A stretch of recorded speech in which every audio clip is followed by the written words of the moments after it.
Hello, you beautiful internet you, and welcome back to another exciting episode of Careful Cantrip, where a group of friends do their absolute best to get lost in dungeons and run away from dragons.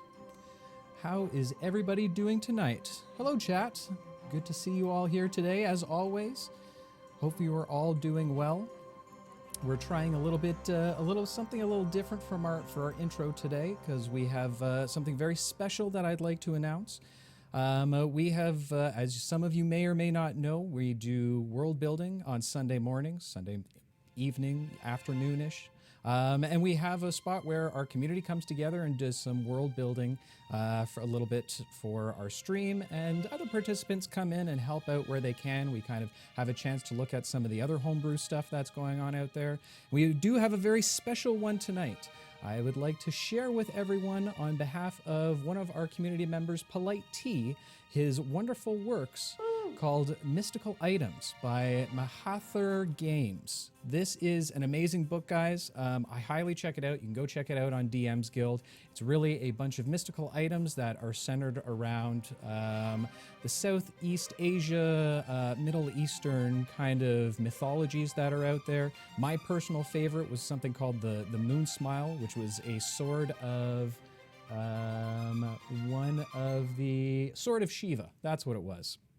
So if you have a chance, there's the link for the product in the description right there, and I would highly go and check those things out, because they are amazing and we do want to support our community as much as possible.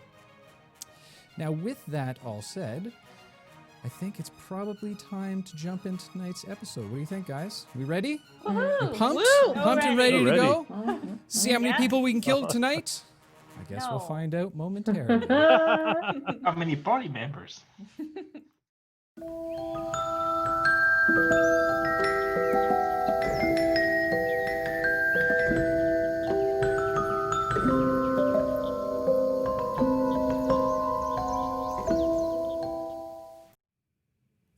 And welcome back, ladies and gentlemen. So, let's go ahead and jump into tonight's episode. Whoops, where's the button I need? There it is. Ooh, look at that. I got the music on the first time tonight. Yay! So, when we last left our heroes, learning that it in fact was Smeltsy that Sky had captured and not one of the pirates, you were quick to release him from his bonds. Smeltsy then told you of his story after the crash and how he too was chased by pirates on the southwestern shores of the island. Calling for Shepard, you explained the mistaken identity, and Smeltsy was formally released and directly into the care of Granny May. Shepard then proposed a plan to the group of heroes that would have them investigate the location where Smeltsy said he had last seen the pirates. And after retrieving your armor and a certain elixir from Granny May, you made your way to the southwestern tip of the island. As you approached, there was but a single pirate that had split off from the rest of his group. You were easily able to maneuver around the pirate and capture him using a very clever dart from Pavo mixed with coated with the elixir of Granny May. The next morning, you were able to interrogate the pirate, where you learned that the pirates had in fact made a deal with a strange cult known as the Deep. The cult leader would use his strange sea creature to destroy ships that came close to the island, and in return for delivering survivors to the cult, the pirates would be allowed any treasures they came across. You also learned that Mawtoo, a strange shaman that lives just north of the marsh, was using a strange relic given to him by the cult for dastardly experiments with the shipwreck survivors, one you all saw firsthand. As the pirates continued to put some pieces together for you, he suddenly began to shake violently as a large black tentacle forced its way from his stomach up through his throat, causing him to suffocate. As you inspected the body, you saw a fresh branded symbol of a fish scale burned into his chest, the same used to sign the letter to Mawtoo found at the ritual site. So, as you all loom over top of the body, contemplating exactly what you've just seen, Shepard once again enters the cell area, followed by Thomas. He looks down at the floor and sees the pirate's body laying there and looks to all of you. What What is the meaning of all this? I sent you here to interrogate, not to kill. We didn't Don't look at us, do dude. this. Yeah, we definitely didn't do this. This just happened. It was crazy. You say it just happened out of nowhere. I find that a little hard to believe, but we are clearly in strange times. I'm sure that you didn't force a strange tentacle down the man's throat. And what is that branding I see in his chest? It's a fish scale. We don't know what it represents, but we found a similar one on a note that one of the pirates was carrying.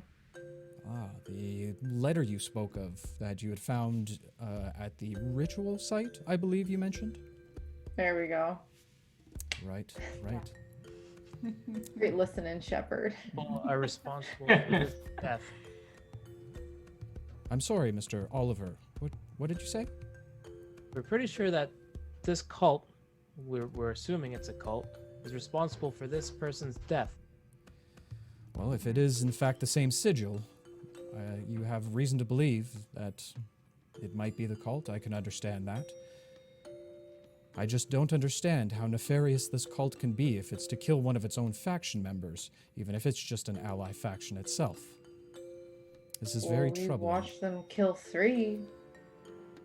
We watched Mawtoo kill 3 of other members of the cult. They're obviously...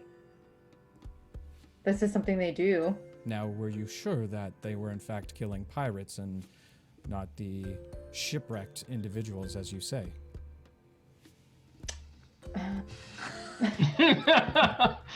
I'm pretty sure. Just give me We a can't minute say to for think. sure, but Yeah. people died, all right? People who were serving Mawtoo. It was clear that those people were working for him. They weren't just... Yeah, you could tell that they were working for Mawtoo. Perhaps this person was about to share information with us, and that's why they intervened. Yes. Well, this plot seems much more nefarious than I had originally thought. We assumed that they were taking captives, but we had no idea it was to this end. This is very troubling indeed. The game we play seems to be getting much more lethal the more we investigate. Did he happen to say anything about our friend Rayner, or where his whereabouts might be? No. I don't believe that he was asked about Rayner. That's too bad. And any further leads on this individual Mawtoo that I keep hearing about? Not that I know of. So we seem to be at a bit of a loss. I would be... Oh. He did happen to say that they might be lives in a at a hut hut north east of the marsh. Yeah. North of the marsh. Can be seen relatively dangerous place with wild beasts that have been seen to roam around there, but nothing I don't think a capable group of adventurers could handle. So you want us to go after Mawtoo? I think he just voluntold us. All told us. Okay. Can you send anyone to help us, maybe? I would be- Okay, fine. If you be, sure. But this Mawtoo guy looks pretty intense. I don't wish to pressure any of you. I realize that we're all in a certain point together. I figured that if we all wanted to get off the island, we'd want to potentially explore as many leads as we could. And if we are only left with this one lead for the time being, then we should have perhaps work together. If this is something that you believe is beyond your scope, I'm sure I can speak to Sky to see if there's a way around it. Well, why don't we all work together? Well, I'm a little afraid of that at this point. Sky has mentioned some concerns she has about all of you. Oh, God. What's her problem? She's so dramatic. A little. She hasn't done as well as some of us in handling being on this island for such a period of time. I feel the seclusion and prisoner-like situation we face here might be finally getting to her. She's desperate to get off the island. You gotta loosen up. Get with those island vibes. I make lemonade. It would be nice if it were that easy, but I'm sure after you've spent a few years here, you might have the same opinion that she might have, or at least some of you might. Fair enough. I know this is a trying time, but we can't let any squabbles of our own group kind of tear us apart. We should try and have empathy where we can. Okay, well, one thing that I would like to do would be to see if we can meet up with Rayner to see what he knows, because I'm afraid that he has information that would be useful to us before we went out to Mawtoo. Yeah, but what if we can't find him anywhere? What if he's with Mawtoo right now? What if he's, I don't know. What if we're gonna bump into him when we go there? Oh my god. I mean, we spoke to him before and he didn't give us much. Anything. Why is he going to give us anything more now? I feel like that was before he saw with his own eyes what the cult is up to. But I don't know. Where do we even begin looking, though? What's the problem? We know where The we hut, right? What? I thought that's Yeah. That's where Mawtoo is. Yeah, but we're thinking that Rayner was following Mawtoo, and so if we were to go where we think Mawtoo probably is, maybe we can find Rayner as well. So he's either still watching him or either captured, and either way we'll find him. Yeah, Most likely. We just might not find him first. yeah. Okay, well, I mean, if that's our only lead about where Mawtoo is, and Rayner's probably with Mawtoo, then that's enough for me, even just to find Rayner.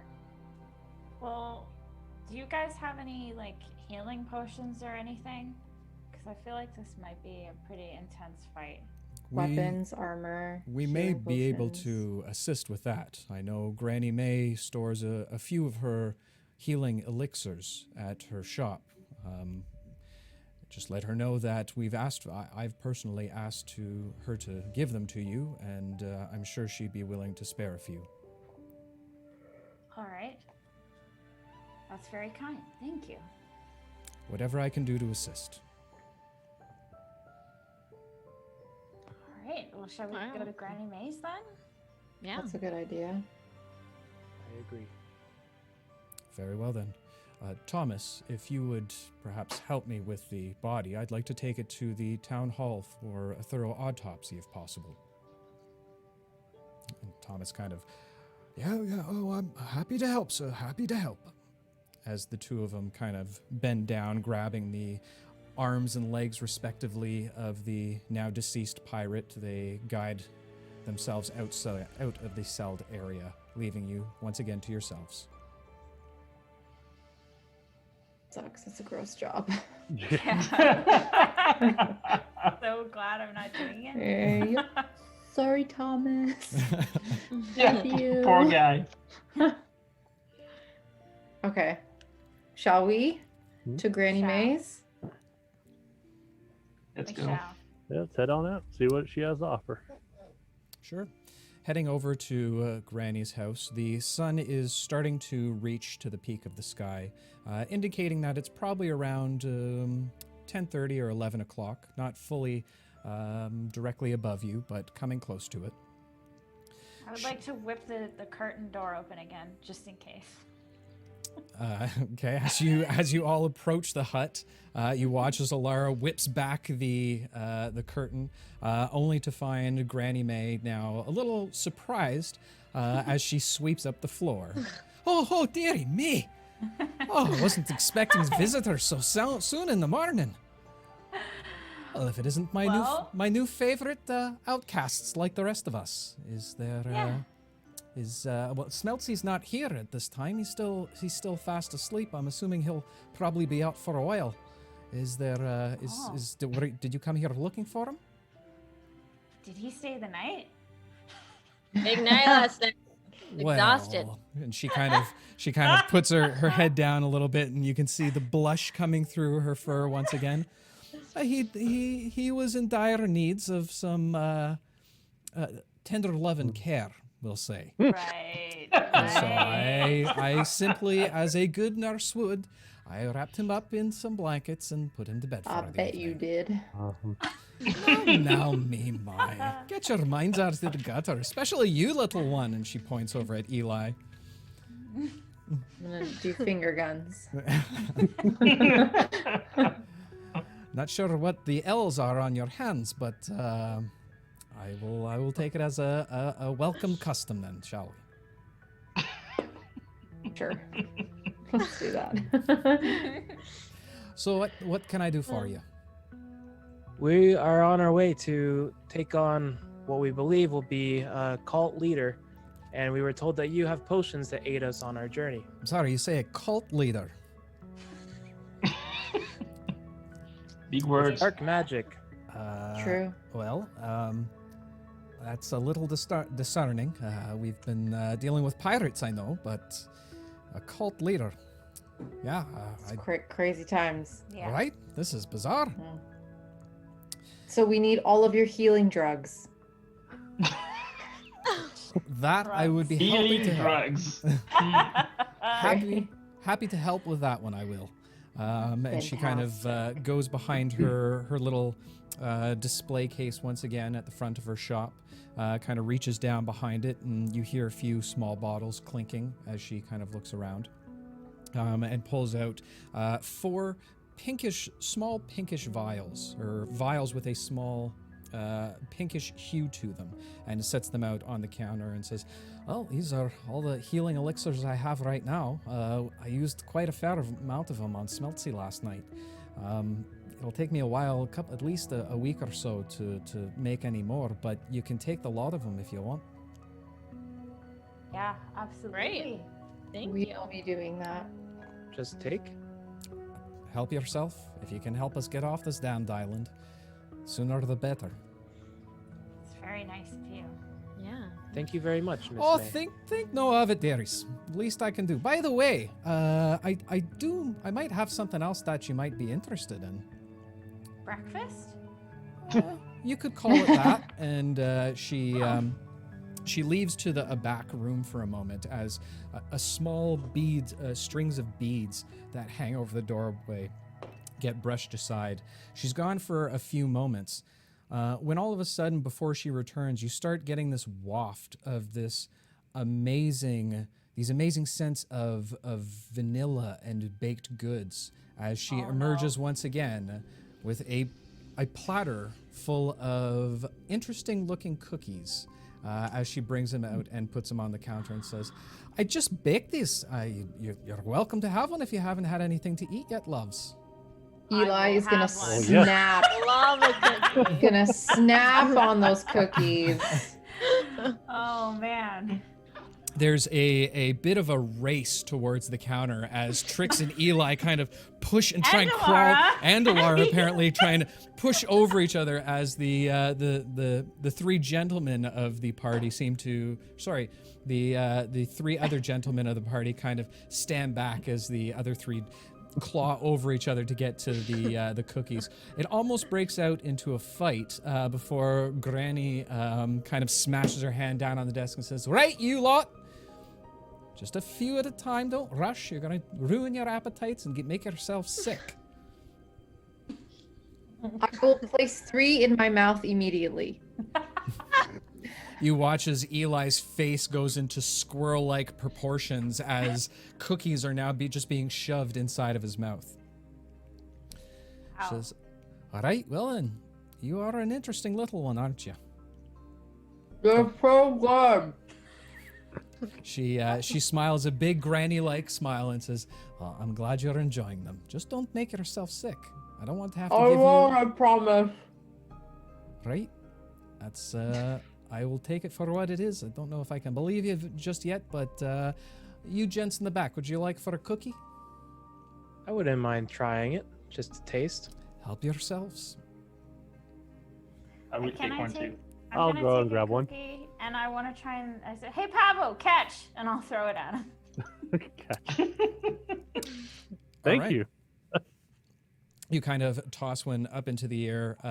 Pavo, you're not really expecting this at this point in time. I need you to make a sleight of hand check for me. All right.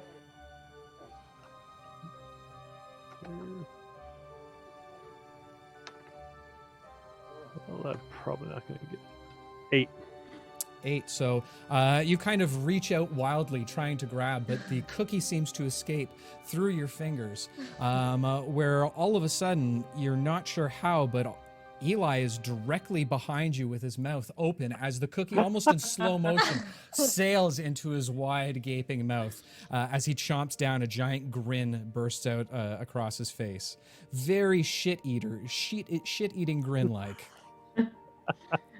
Weird. I thought you were faster than that. I just wanted to see that. Well, maybe next time. So I walk over. I'm going to grab one from the plate myself. I was gonna see if I could give you one that I stole, maybe, but that's okay.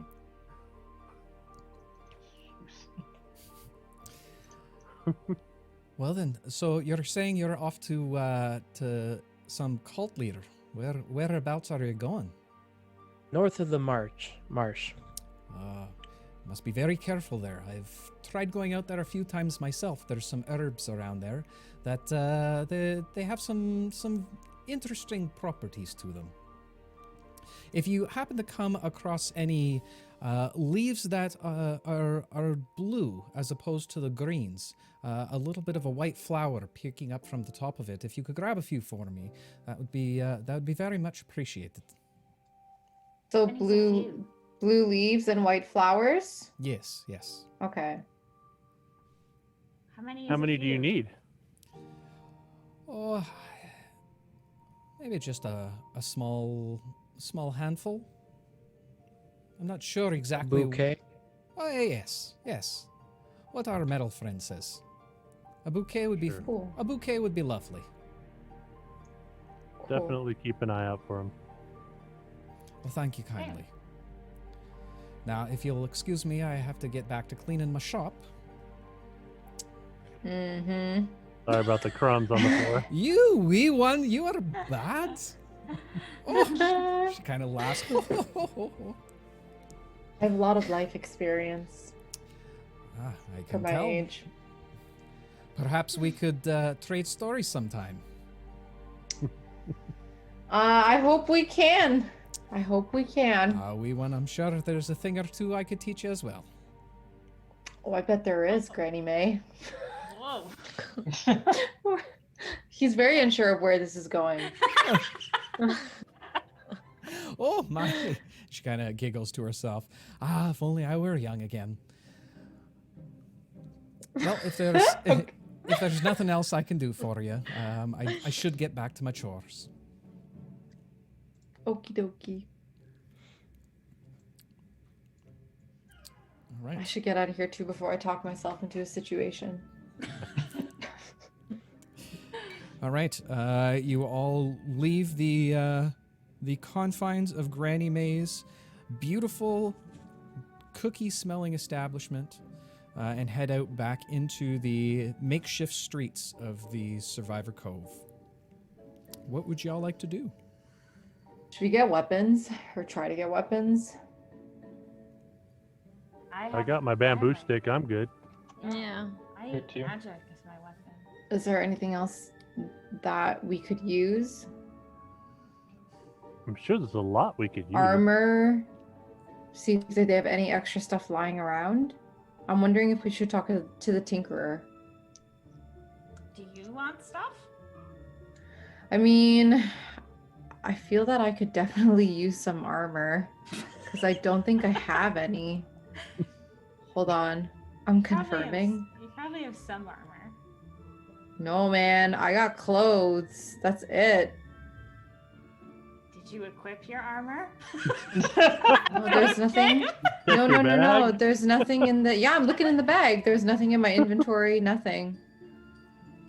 Oh, I have light armor. There we go. Okay. So that just means what you can wear. I don't know. Like I just want leather. to check. I just want to see if he has anything All that right. can help us. You never know. Okay. Let's go. All right. So Maybe you can tell me about these life experiences. Now's not the time. Okay. Well, you'll tell me when it's the time? Yeah, I'll tell you. Okay. Okay. Shall we to the Tinkerer? You all make your way down to the familiar hut of Almarek the Tinkerer. You can see plumes of smoke once again billowing out of the top of the forge, the makeshift forge in the back of his shop. As you enter, he kind of looks back at you for a moment and says, "Ah, yes, my friends! Welcome back! One moment, I'm finishing something, just one moment." He turns around and seems to be working something in the back area. A couple minutes go by before he returns, taking down or putting up his goggles. You can see that there's a little bit of soot and smoke residue kind of caked around his eyes. Yes, what can I do for you, my friends? Always a pleasure to see you. We are going to pursue a cult. And we were wondering if you had anything that might be useful to us. Cult, you say? I'm not It's a one long for. story. I'm definitely not one for divinity, I believe they call it, or arcana. I am just tinkerer. That's all I do. But if you're looking for some level of protection, I might be able to assist you. And he says, "Is this for you, little one?" Myself and then anybody else who feels like they need a little bit of extra protection. Well, you're in luck, actually. I do have something that might fit you. Not sure if it will fit your friends, but... And he kind of scurries off to the back into the workshop once again. Coming back out, he seems to be carrying a small bamboo-made shield, where the bamboo stalks have been cut in half and kind of etched together with the same glue or sap that you had returned from your previous encounters. It seems to be decent for in terms of protection. He says, "Now this will do well against any kind of potential physical attacks, but magical attacks, I don't think I'd place bets on this protecting you too much." Okay. Well, in any case, it'll be helpful, so I really appreciate that.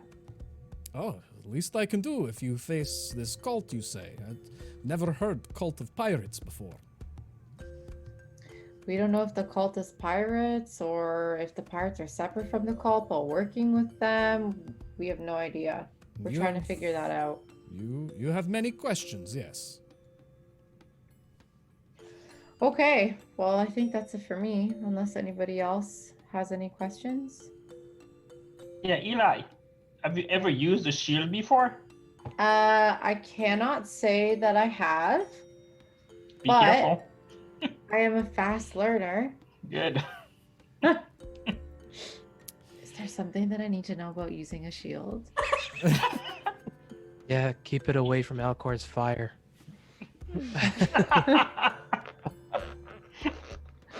Oh boy. I think you wouldn't be able to use two weapons if you're holding a shield. Yeah, Yeah. I did think of that. And you need to put it between you and the opponent. Thank you, Otherwise, it's Alcor. completely So useless. sassy. Thank you, Alcor. That's extremely helpful. You're very welcome. Okay. Any other legitimate concerns? Wow.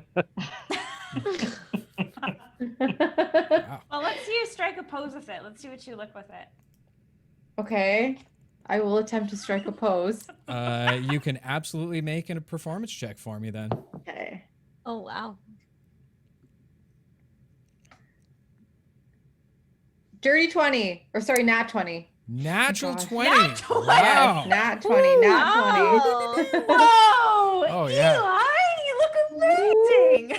Holy Ooh, crap. thank you. Thank you. It's Oh, strange, yeah. but as Eli holds up the shield, the the sun seems to shift in the sky just a bit as it comes beaming in through the doorway, hitting the shield in a perfect glow, creating this almost divine light spreading all around it. Wow. Well, Eli, that was impressive, but please don't bow if you block a blow. Next time, you just want to keep behind your shield at all times. Just full of the sassy remarks. That's okay. It's okay to be jealous, Alcor. That's okay. That's okay. I got a shield too. Man. Let's see you strike a pose. Yeah, Alcor? I don't need strike a pose. I only use it when I need it. No. So fun. Boring. I have to side with Probably. Eli on this one. You know, I've heard of the term poking the bear, but I've never seen someone poke the squirrel before. That's pretty impressive. Am I the squirrel? Really small. Yes, you are like squirrel. Oh. Unlike giant moose that always Come getting in my on, way. man. I just did this epic pose and you're gonna call me a squirrel? I will Alright, I'm cast outta an here. animal friendship on Eli. Jesus. Haven't even left the village yet.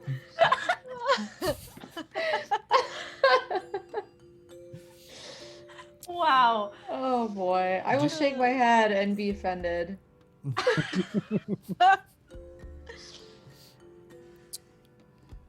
And then I will thank the Tinkerer and I will walk out of the tent. You're very welcome. Very brave and valor-like squirrel. My apologies. Oh boy. All right. Are you all leaving the tent? Yes. Yeah. Yeah. Okay. You all leave the tent, and are we headed to the marsh then? I'm good to Yeah. head Yeah. on out if Yeah. you guys are. Mhm. Yeah. So we're actually going east because that's where the marsh is. Thought Mawtoo it was lives in north. Mawtoo lives in a hut north of the marsh, which is east of here. Well done. Oh. Do we want to Yes. confirm We- with the? With the dead guy?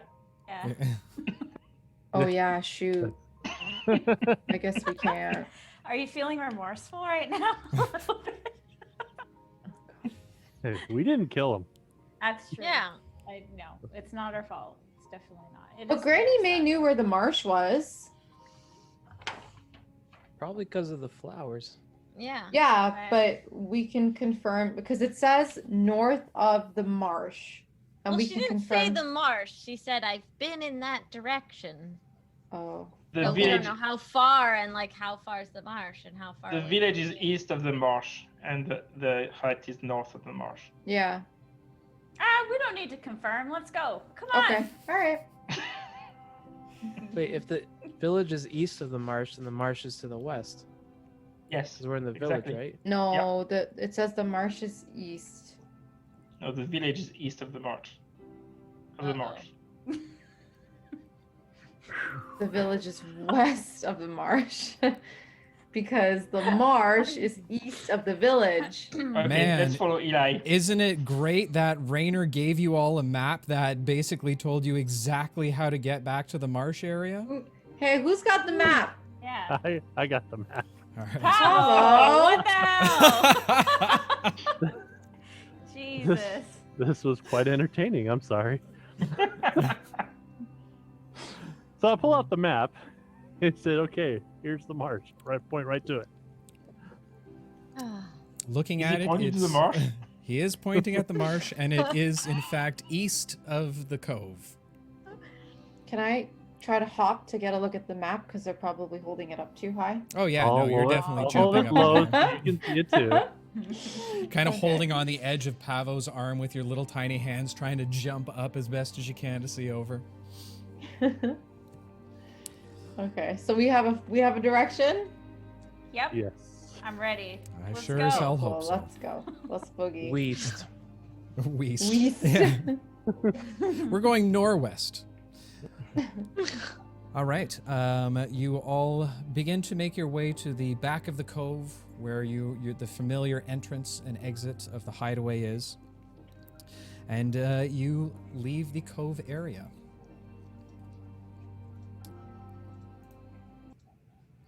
Uh-oh. I know, 1 step. Oh, we stepped out of the village. Like, Music changed. You're all dead. oh wait. I don't know what you I guys go are back to talking the about. village. I have no idea what you guys I want to are go back talking to the about. cove. Yeah. You all begin your journey towards the marsh. As you remember, it takes you about an hour, maybe a little bit more, to make it back to the strange trunk, rotted tree that you saw the ritual completed in the last time. Continuing past this, you continue further and further into the marsh as the trees around you begin to grow thicker. As you continue deeper into the forest, the canopy of the leaves also grow thicker and thicker, almost to the point of where the entire sun is being blocked. As you continue further, a mysterious fog begins to slowly roll around your feet. Strangely, the air around you grows colder as well, as you walk to the point of where you can almost see your breath. It's so cold when you exhale. As you continue forward, and as the air grows moist and thicker, it begins to send chills up your spines. You continue onward until you reach a fork in the path. One goes left, one goes right. Where's the map? Pavo, What? You so got the slow on the map man. thing. You got Take out the map. Looking at the map, does it tell us which way to go? You do see a fork in the pathways that is listed on the map. Pavo, go ahead and make a navigation check for me. Navigation. Or sorry, survival. Okay. 21. 21. You kind of look at the map for a moment, and you kind of realize, okay, if the marsh is here, you'll probably want to take the right-hand pathway. As you lower the map, you see off in the distance what seems to be a small ethereal figure kind of standing there. Not much taller than Eli from what you can see.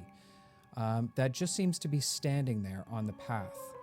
When all of a sudden you hear, or Ollie hears the same child's laughter he had heard just outside of the celled area.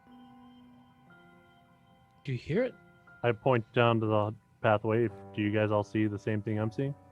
Is that one of my people? I don't know. Ghost squirrel? Girl? I heard the children's laughter again. Did we all hear it or just Ollie?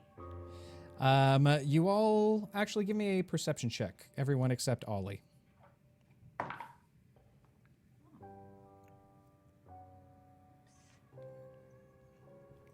Dirty 22. 20. 22. 4. Wow. Oh. 20. Dirty 20. All right, so the majority of you thought you heard something, but Eli is kind of not sure what you guys are talking about. As Pavo kind of points down the trail, you all kind of look for a moment. Doesn't seem to be anything there. Eli is kind of scratching his head for a moment to turn back towards the group, and as he turns his head, standing directly in front of him now is an ethereal, translucent child, more or less blue in composure, its eyes wide as if it was screaming, but its mouth has been sewn shut. And we don't see it. I Do we hate disturbing. that. Do we see it too? You see it for a moment as Eli kind of jumps back in a little bit of fright. The figure almost glitches for a moment before it vanishes into the fog. Okay, can I take out my sword and my shield? You And then I want absolutely to can. start yelling and asking if anybody else saw that. You all saw it. Yes. Yeah. I run back I to the think group. so. That was. I think that confirms I'm not losing my bolts over this laughing child. I think that was the laughing child. Oh, but Further on down the Child. path, the mouth was sewn shut. Yeah. Mouth that's was sewn shut. All right, what are we walking into? Pretty sure I many don't know. people died in those marshes. Do you want Just me- to confirm, was it on the right path that we saw this? Yes. Ethereal? yes. That's the way we And have to go. As That's the way the map is saying to go. As you ask this, Trix, you hear once again, much clearer this time, the strange child's laughter. That's clearly coming from the direction to the right. Maybe I should send Shadow up and just like scout the area out so that we know what's going on. Seems safe. Why would the children be laughing? I don't think they were laughing Oh, though. Ollie. Their mouths were sewn shut. It sounded like laughter. Did. I think it was more like mocking laughter though. I agree. Or maybe they were laughing. Before they got their mouths sewn shut. Yeah. Oh. What would they be mocking? Our Or- fate. Or they could be doom. warning us. Or it's a trap and they're not really there and it's an illusion. Or it's happy Yeah. fun times. Yeah. So it's cold. It got colder around us, right? Yes. So I'm guessing there's like probably spirits all over the place that we can't see. Is that Spell or something. can I? Yeah, you would can I go be ahead. able to make like You can go ahead and make a perception check for me. 18? 18, where you don't see any of the same ethereal children per se up close and personal. You do get a glimpse of figures that seem to be gliding like smoke in and out of the tree line, probably about 50 yards away from you on either side of the right-hand path. I share the information with the group. There are ghosts all up in here. Maybe if we just walk fast, they'll ignore us. Oh my god. Maybe they can't even harm us. Maybe Yeah. maybe they're not hostile. I mean, I try and make friends with everyone. So maybe we should just make friends with them. Maybe they're just sad. Okay, Maybe Lara they can need go some love. first. Maybe they're all halflings and they just want Eli. Well, they're children. That. They're kids. No, You- that one you- was a kid. You look like a kid. Huh? You want to bait the ghosts with me? You want me to be a fake kid? No. Well, if they think you're one of them, But then what if they think I'm still alive? They're gonna try to kill me and turn me into one of these weird ghosts with my mouth closed. I have so many important things to say. Do the ghosts in the tree That's the only line problem with that also plan. have their mouths sewn shut? Sorry, say that again. Did the ghosts that you saw in the tree line also have their mouths sewn shut? That I don't think that I can see. Yeah, no, I you think would it's from just- where you yeah. are, 50 yards to put in perspective is about Oh. half a football field away. So it's kind of like you more or less saw silhouettes of kind of a whitish smoke, like a little bit more opaque than the fog around you. Okay, I say we just go because we don't have a choice. Let's go. Yeah. All right. You continue Hey, wait, on. what if I could use Shadow to try and lure them away? Yeah, why not bait your ghost with your poor, adorable pet? Poor. Shadow loves me. I'm saying Why would you poor send because it to she's its being potential sent into the doom? danger. Yeah, it's like, no, I love my pet. Go. No, Yeah. no, guys, listen. If you die, we won't go. No, it doesn't work like that. I can snap Shadow back to the other plane of existence, and it's fine. And then bring him back again. So it's fine. The only issue is that I'll be deaf and blind. Oh my god. Wow. So someone will need to, just guide my body. That's all. That's okay. All right. Wouldn't it just be easier if we just walked? I Yeah. think that they're not I don't know, I just have a feeling that any issues that we will encounter, Shadow isn't going to encounter those. So and then even if Shadow does have an issue, it's not like we can turn back. Like we have to go. So I say True. we just go. I mean, we're obviously close enough to where Eli can see other figures, and it's not doing anything to us now, so... Well, it's laughing at us. Well, It's laughing. that was a little disturbing, but we'll see what happens as we can move forward. Okay, let's go. Right. All right. You Go to the right. You continue on down the path to the right.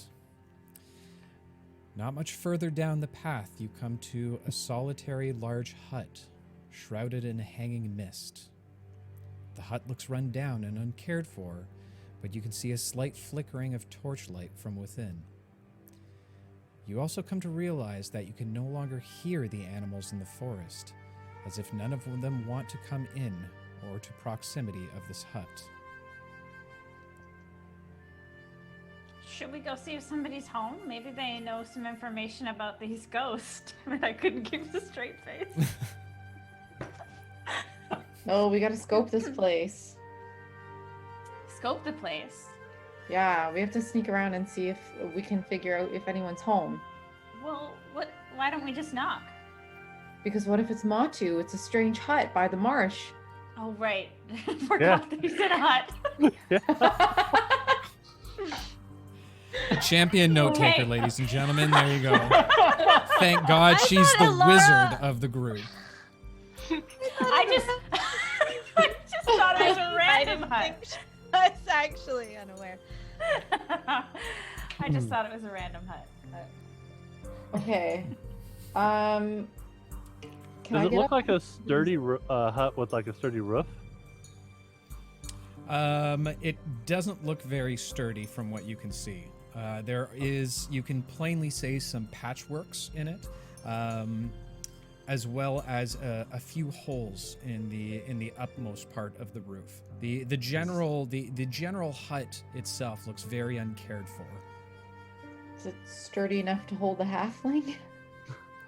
Well, I was thinking of propping myself on top, but I don't think there's any way I could get up there without notifying anybody inside. You can always try. Are there any windows? We could just knock and try and befriend this person. No. Friend Mawtoo? Maybe. Hey, Mawtoo, wanna be friend? Well, maybe. Maybe. Just saying. We're going into this like we want to fight him, but maybe maybe he just wants something specific and we can give it to him and then we can get off this island. You saw what he did, right? That's true. With the acid people and... Maybe he's a good guy and the guy in the coves are the bad guys. Okay, you can knock on the Maybe. door then. If you want me to knock on the door, I'll do I it. wish I was that good of a writer. I don't think so. I think that we should see if we... Are there any windows? Make a well, from where you are, you'd make a perception check for me. Didn't you say there was a torch inside? Yeah. Was lit? Yeah, you Well, can we see probably see you, the gold through the cracks. you or could something. definitely see it 18. through the cracks. 18, so they're from kind of going a little bit further around the side without getting too much closer. It does look like there's maybe one window from where you're standing right now. Most of the torch light seems to be flickering from the cracks that's silhouetting outside of the front door. Okay. So Guys. if this is a Mawtoo guy in here, what is our plan of action? I mean, are we going to try to capture him alive, or Do we have any of that elixir left?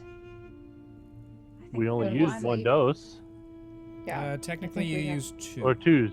Yeah. So we have 1 dose left. Yes. Oh, maybe that should be our goal. Because then we might need to ask him questions later. Rather than Should just we going try to in see for through the kill. window? Well, let's figure out who's in there.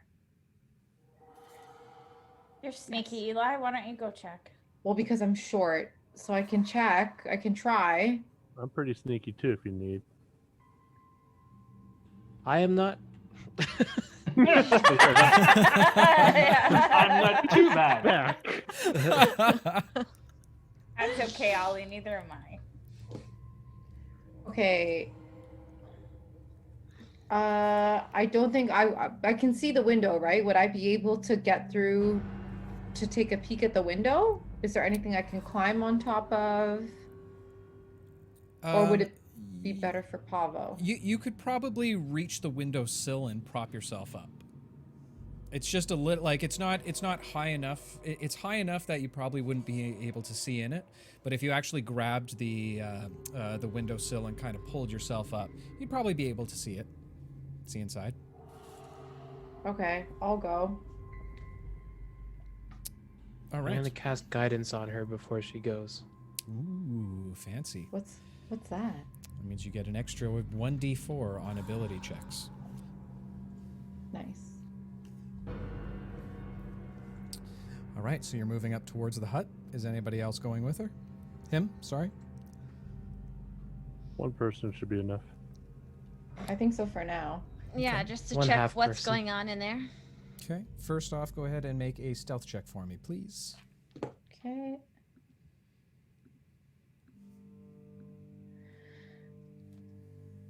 That is gonna be a 17. 17.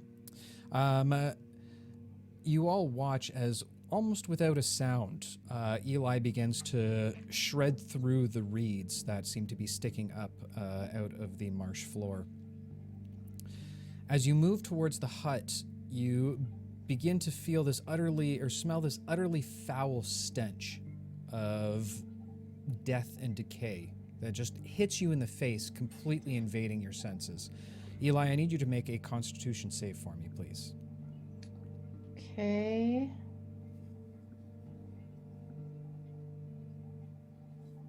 Mm, 21.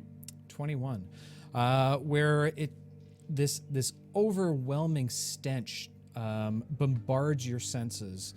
You have enough focus and fortitude to break through the stench, keeping your focus. You make your way towards the window and find yourself now facing at the bottom of the window. Okay. Reaching your tiny hands up, you slowly start to pull yourself up towards the window. Okay. Looking inside, you see a dimly lit room as flames and torchlight seem to flicker across the floor itself. To the right, you can see a few barrels and crates. Directly to your left, you seem to see a figure sitting at a table. Can't make out exactly who it is, but you do see a staff leaning up against the wall, very similar to the one that you saw the night of the ritual. Okay. As you continue to scan the room, you look back to the center, and as you look back, an ethereal child with eyes extremely wide and a mouth sewn shut stares directly back at you, right on the other side of the window. I'm gonna stare at it. I'm not gonna break eye contact. I think it might be trying to help me.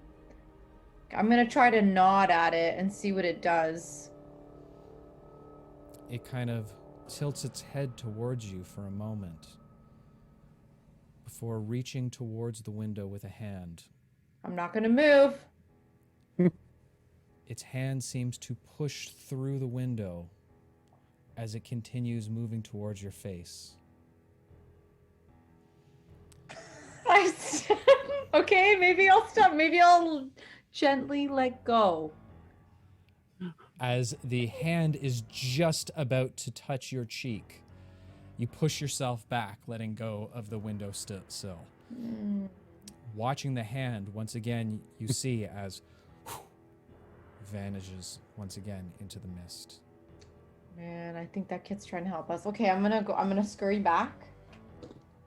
Okay. Do I need to do any checks, or am I good? You're fine. Okay. I'm gonna relay the information to the group, including the stuff about the child. And I'm gonna say I think that's Mawtoo. Child? Well, there was a ghostly child in the middle of the room, or slash like right in front of the window that reached out to touch me. And there was also I can't confirm that it's Mawtoo, but there was a staff in the room. Probably was. Yeah. Why would he leave his staff? I never leave mine. So I think that's him. So now we need to decide what we want to do. Smoke them out. Man, I could burn down the hut. Shoot. I don't know. I'm happy this didn't come from me. Do I'll we fucking want to help. do the dart thing? We can try. Burn the hut down, he might just run out, and then we can surprise him with the dart. Oh yeah. But then he's Double moving. whammy. But. True. Are you suggesting Okay. sneak up to the window and throw the dart through it? Oh Is there yeah. glass or an open window? That's a fantastic question. I don't know. Well, it's a hut. I think there was glass because it said that he reached through the window, the child. Ah, okay. Okay, Oh. so there is glass, so never So- Oh mind. wow, it's a fancy hut. Wait, through the window, through the wall. No. It's a fancy hut. Don't, Ollie. Don't. Mawtoo's glamping out there. Yeah, Mawtoo's glamping. Shit, that's what I should have made this episode. Glamping. Straight up glamping. Yeah. Gonna be a spin-off show, glamping with Mawtoo. Gonna be tips on how to I do it cannot wait to see that on HGTV. on the most glamorous, creepy way possible. Right? What? Yeah. Okay. What if we tie a string to the bottom in front of the door, and when he runs out after us burning the hut down, Jesus. True. Not a horrible idea. But I think the dart idea is better. Yeah, but we can't. There's glass Okay. on the window. Okay, Well- but hear me We out. can wait Hear till me he- out. Okay, okay. If Elara We're- sets it on fire, he'll come running out, then we can get him. We hope. I mean, if I'm a powerful magic wielder, will I Are you just sa- stay wh- inside? Why and did you burn- say if? No, She's no. saying hypothetically. Mawtoo. I'm Okay. speaking as Mawtoo. I am a powerful magic wielder. That is obvious. Okay. I'm talking about Mawtoo. We're assuming that Mawtoo is also. And if I was a little more powerful, I would just bamf myself out of the hut. You would what? Like, bamf myself? Like, I would just appear somewhere else if I could. right. Like, Right. who's to say okay, I burn the hut down, and what if he never comes out because he teleported somewhere? Mm, We true. make sound outside of the hut to get him to come out slowly, and then somebody shoots him with the dart, aka Pavo. I could try and befriend him. Yeah, I was gonna And- say we could just go and talk to him, and as he's coming out, somebody dart else him. is ready. I mean, I could hide up in a tree 20 feet away. I think he's gonna be hostile right away. I don't know. Something is just telling me he already knows that we're here. Probably. Why do Maybe you because assume that that? kid signaled. Okay, if the That kid, ghost if the was kid all is like, on, somebody's at your window. exactly, if the kid is on our side, then he's hiding the information from Mawtoo. But if the kid works for Mawtoo, then he definitely already knows we're here because we just looked right at them. Yeah. Then if he Even knows if we're he's here, on our side, then he would see the ghost at the window looking at something. So. the fact that we're just Exactly. sitting here having a conversation outside his hut, he probably would have been out here by now. What if But we we're use 50 yards away, I thought. Oh, from Yeah, the we ghost. are 50 yards away. Yeah. Okay, but he would have already noticed and come out and looked. Not necessarily. I think we should lure him out and then hit him with a dart with the sound. We could just call really loudly. Somebody make some bird. Or Eli, that'll work. You can Okay. do that. I mean, yeah, we don't have to go right up to him. That's a good point. We just chuck a Lure rock him at the out. door. Yeah, to throw stones or pebbles or something, but we have to be close to throw. Whereas if we make a noise, I feel like the sound will carry. Well, even if I'm far away, I can pretty much close in on him pretty quickly from a distance. What if we threw rocks or pebbles at his window and stand outside with a boombox? What's a boombox? I can make sounds. What is I this, the can make 80s? sounds. Oh yeah, you have illusion. I can make sounds. Well, yeah. But we can make sounds with our mouths too. Wow. Mm, That was deep. yeah, but Well- what if you made sounds of like something that might be more encouraging for him to come out? Like a child's laughter. children laughing, yeah. All right, I can try that. Okay. Or something. Okay, and what are we gonna do if the ghost does the same thing that it did to me and it tries to touch you? Don't let it touch you. I mean, that's easy to say, but Pavo has to shoot a dart. I I think just throw Pavo a should be dart. hiding. Pavo, why don't you go up in the sky and shoot him from above? I can do that. Okay. So once we know what we're gonna do, then I'll dab the dart and the elixir, and then I'll head out. So when I'm in place, you make your noise. All right, I have to be within 30 feet though. Just saying. I'll be close Okay. by. Okay. So pull out my dart. You got Do the we elixir? Do we want to separate and surround the hut so we can try to flank him? Sure. I'll Yeah, be we can up. do that. So So that is there a lot of Okay. room to fly around in this dense brush? You've probably got 20 to 30 feet. It's very dense where you are right now. So And if I is it can't really dense? fly, Oh, I could okay. at least perch myself up on a tree branch somewhere else, and then I can fly down at him at an angle instead of being just airborne.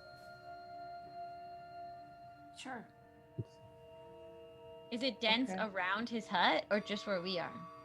Like, are we Uh, gonna have to run out the into entire an open? the area? entire area is pretty dense in terms of the foliage, the canopy over top of you, but it's mostly from large and wide kind of willow trees that kind of coat the above, still giving you a bit of space on the ground. Okay. So Okay. we got a plan? I think so. So we're gonna surround the hut. You're gonna fly up, wait for a signal. Randa's Well, gonna. are we finding hiding spots or are we all gonna run out when Pavo goes up?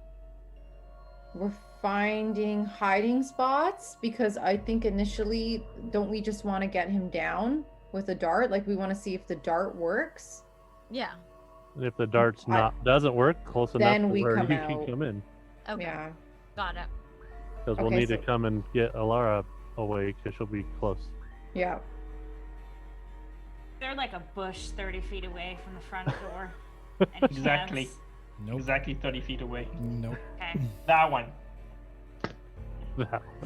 In fact, Dirty most Alcor. most of the Manuscript. most of the foliage on the floor it has more or less kind of rotted away at this point. A lot of the flowers seem to be wilted over. Some have actually turned black and are now kind of crumbling away. Okay.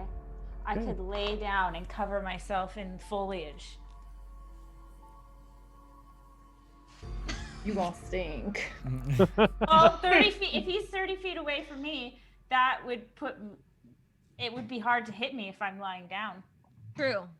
Yeah. So maybe I'll just do that. Okay. Are we getting in position? Well, I will just stand behind a tree. stab the dart first in the Same. elixir before we go. Yeah. Okay, so I will give you the elixir because I think I have it. Yes. So I'll get my dart ready.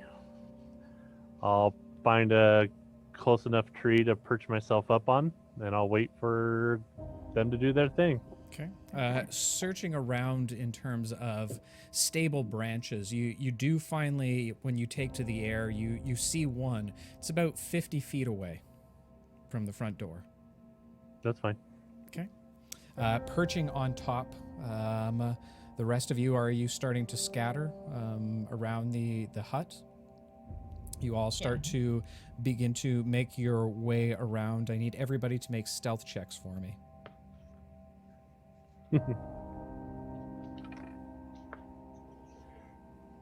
19. Oh. 11. 23. That's a nat 20. Okay. 22. 23. Okay. I Ollie? got 11. 11. Elara? Both 11. It's 5. 5. Ooh. Oh. You all begin to move around as Elara begins to make her way. Not subtle in the art of stealth. She seems to crunch down on a large stick as there's no other noise from any of the other birds or anything around because no other animals want to come close to this place. A large snap echoes across the entire area. You all freeze for a moment and kind of look at one another, wondering what to do next. It's when you hear a voice call out from the inside of the hut. No sense in hiding from Mawtoo. Mawtoo's child see you. Yeah. Come join Mawtoo. Guess we're joining Mawtoo, guys. Don't want to. We Mawtoo have confirmed. to. Yeah. He already knows. Okay. We hear him, but do we see him? You do not see anyone within the hut. Well, maybe he is friendly. He is welcoming us in. Oh no. I don't know, Ollie. I'm usually one to assume that people are nice first, but that voice is a little bit creepy.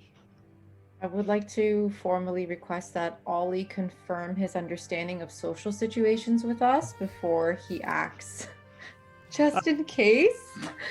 I don't have a roll check for that one. Hold on. No, I'm very sorry. familiar Don't- with don't got it. social situations.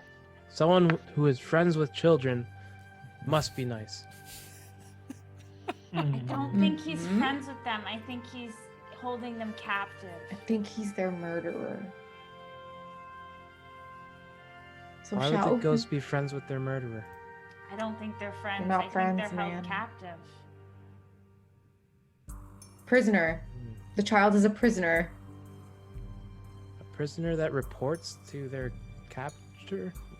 Like, that doesn't make sense. Kind of like Since Shadow you has do to mind report games. to Elara. Oh, Stop. Shadow loves Ouch. me, and I love Shadow. We're a team, okay? Just because you're Okay. hungry. I'm gonna go into the hut because there's nothing else that we can do. He already knows.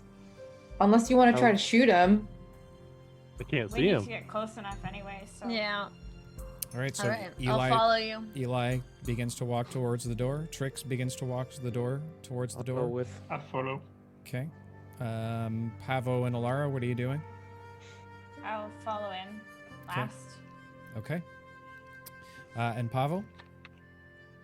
Are you guys going inside? Oh man, yeah. Alright. I'll come up and I'll get behind him.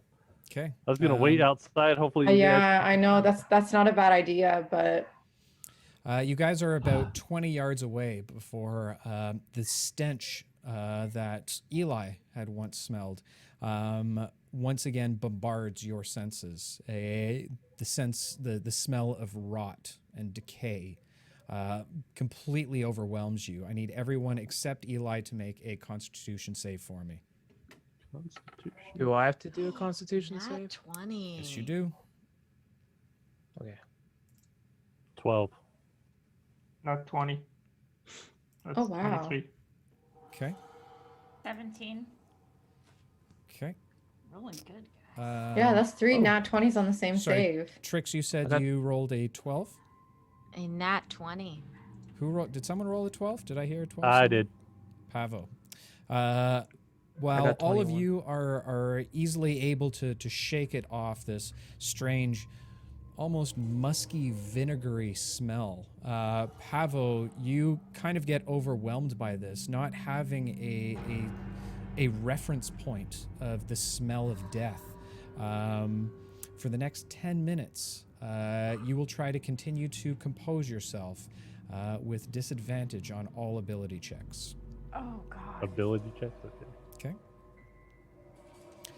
As you all make your way to the entrance of the hut, the door seems to creak open as if on its own. Do you continue into the hut? Mm-hmm. Do we see anybody inside? Not yet. You can't see too far into the to the hut. Again, the only light source seems to be the flickering of 2 torches that probably sit close to the front entrance. I'm gonna open the door with my foot. Okay. And I'm gonna push it so that it opens and we can see before we go in. Okay. It's already open, I thought. No, it's open a creek, no? Yes. Oh, Correct. sorry. As you push the door open with your foot, you take notice of 2 small fire pits or braziers that sit on either side of the front entrance. Their eerie light cascades across the wooden floor, very similar to shadows or spirits moving along the floor itself.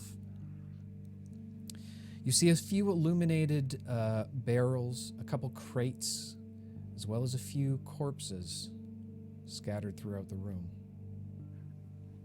At the other end of the hut, seated at a long makeshift table, you see the shaman you've come to know as Mawtoo. He sits sideways on a rickety chair with one leg draped over the side, intently staring at the doorway.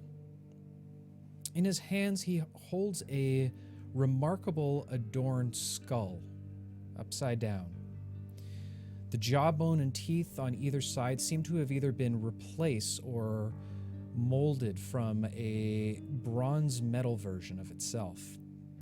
Strange markings more akin to voodoo symbolism than that of druidic ruins have seemingly been burned into the remaining areas of the skull. Mawtoo reaches 2 fingers into the makeshift skull bowl and pulls out one of the largest, hairiest centipedes some of you have ever seen as he slowly lets it crawl through his fingers. Mawtoo children have been watching you since you hide from ritual. You stronger than others on island. What you want with Mawtoo?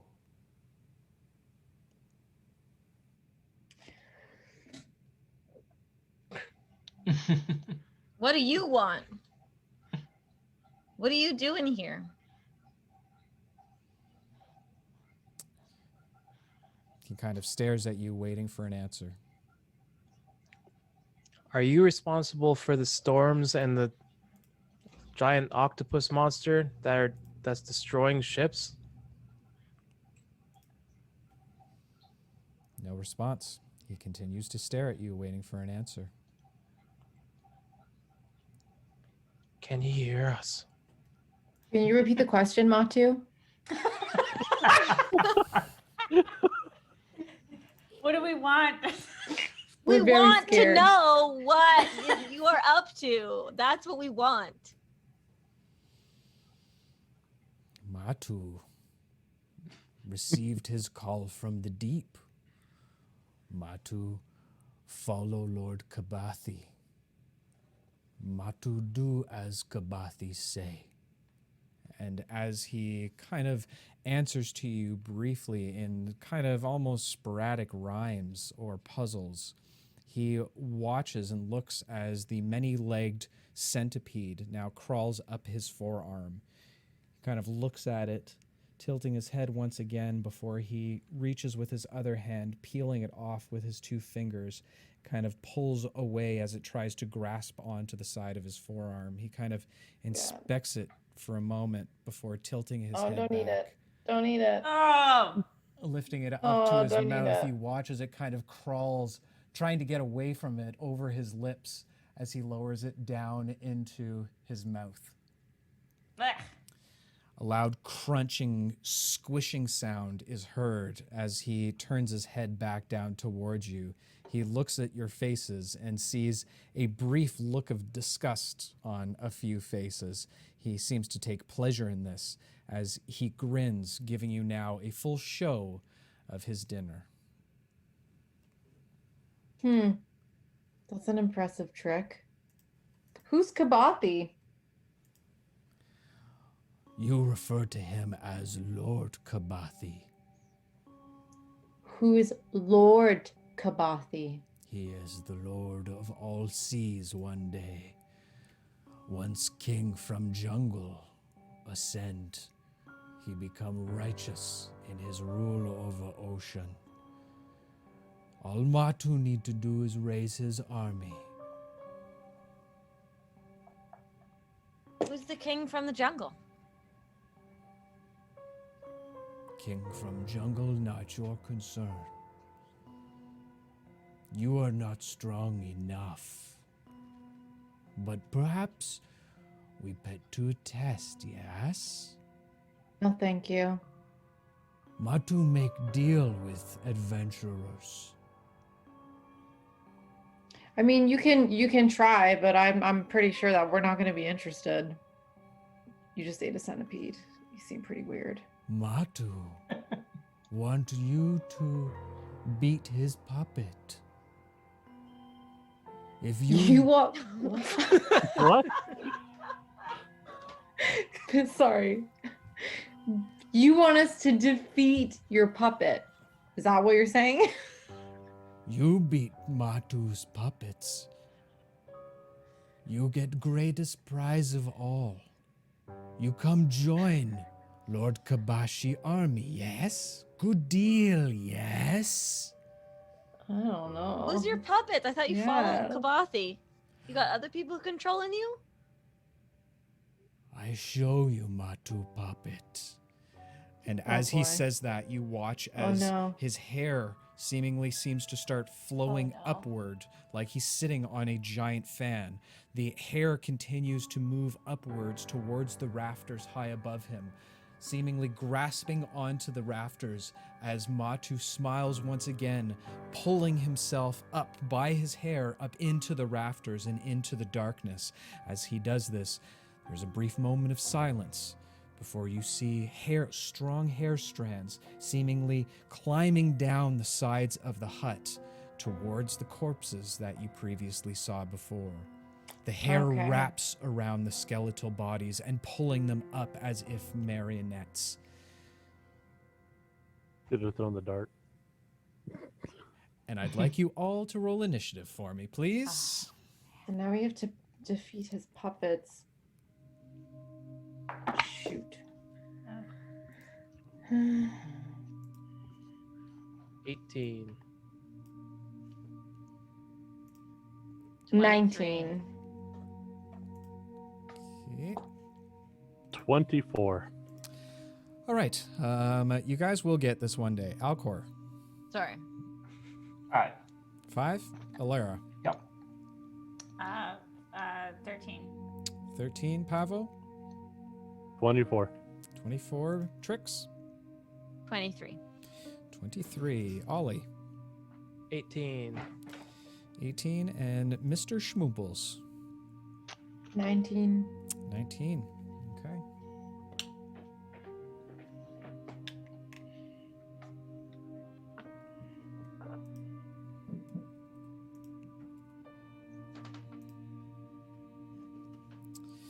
All right, now if I could turn your attention towards Roll20, my players. And we will go ahead and show the map on stream so all of our lovely chat members can see the beautiful, beautiful artwork of my 8-bit warriors.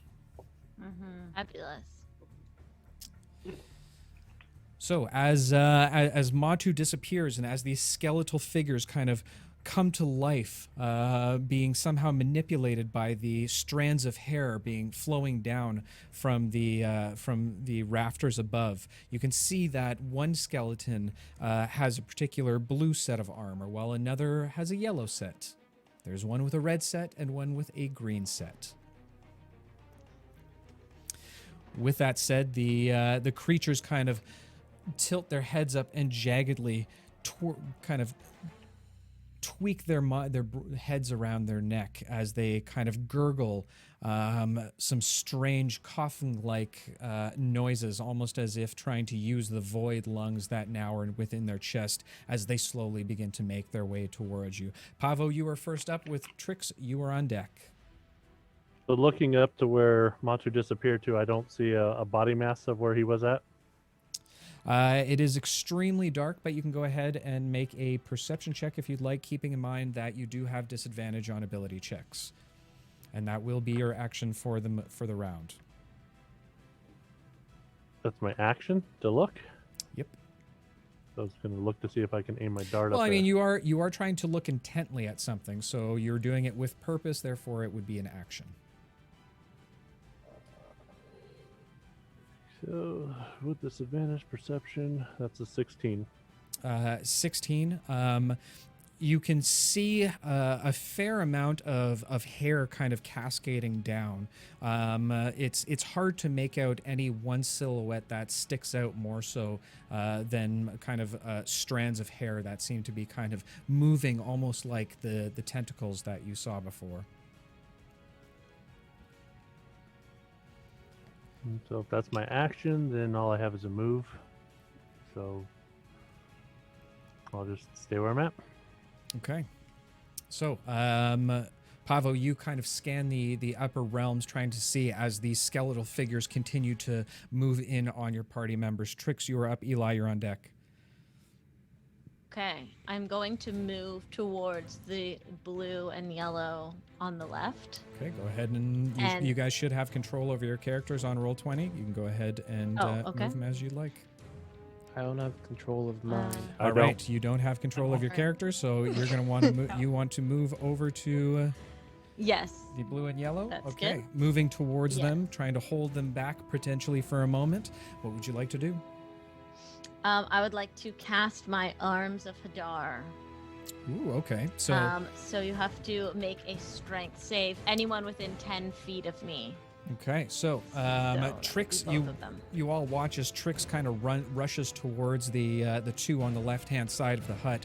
As she does, she kind of stops stops short in front of them, and as she does, she grasps onto this glass bottle that kind of seems to be residing from her chest, something that you've seen before but never really paid that much attention to. And as she does, she holds her hand out with her eyes closed. These sprawling black tentacles of arcane energy suddenly sprout out from all around her, as seemingly trying to grasp the two skeletons that are moving towards her. Ooh. For skeletons, they seem to be quick and nimble and are able to avoid stepping directly into the circle of the black arcane tentacles. Is there anything else you'd like to do on your turn, Trix? Wait, what? They just ran away? They stopped short before entering into the circle, just barely.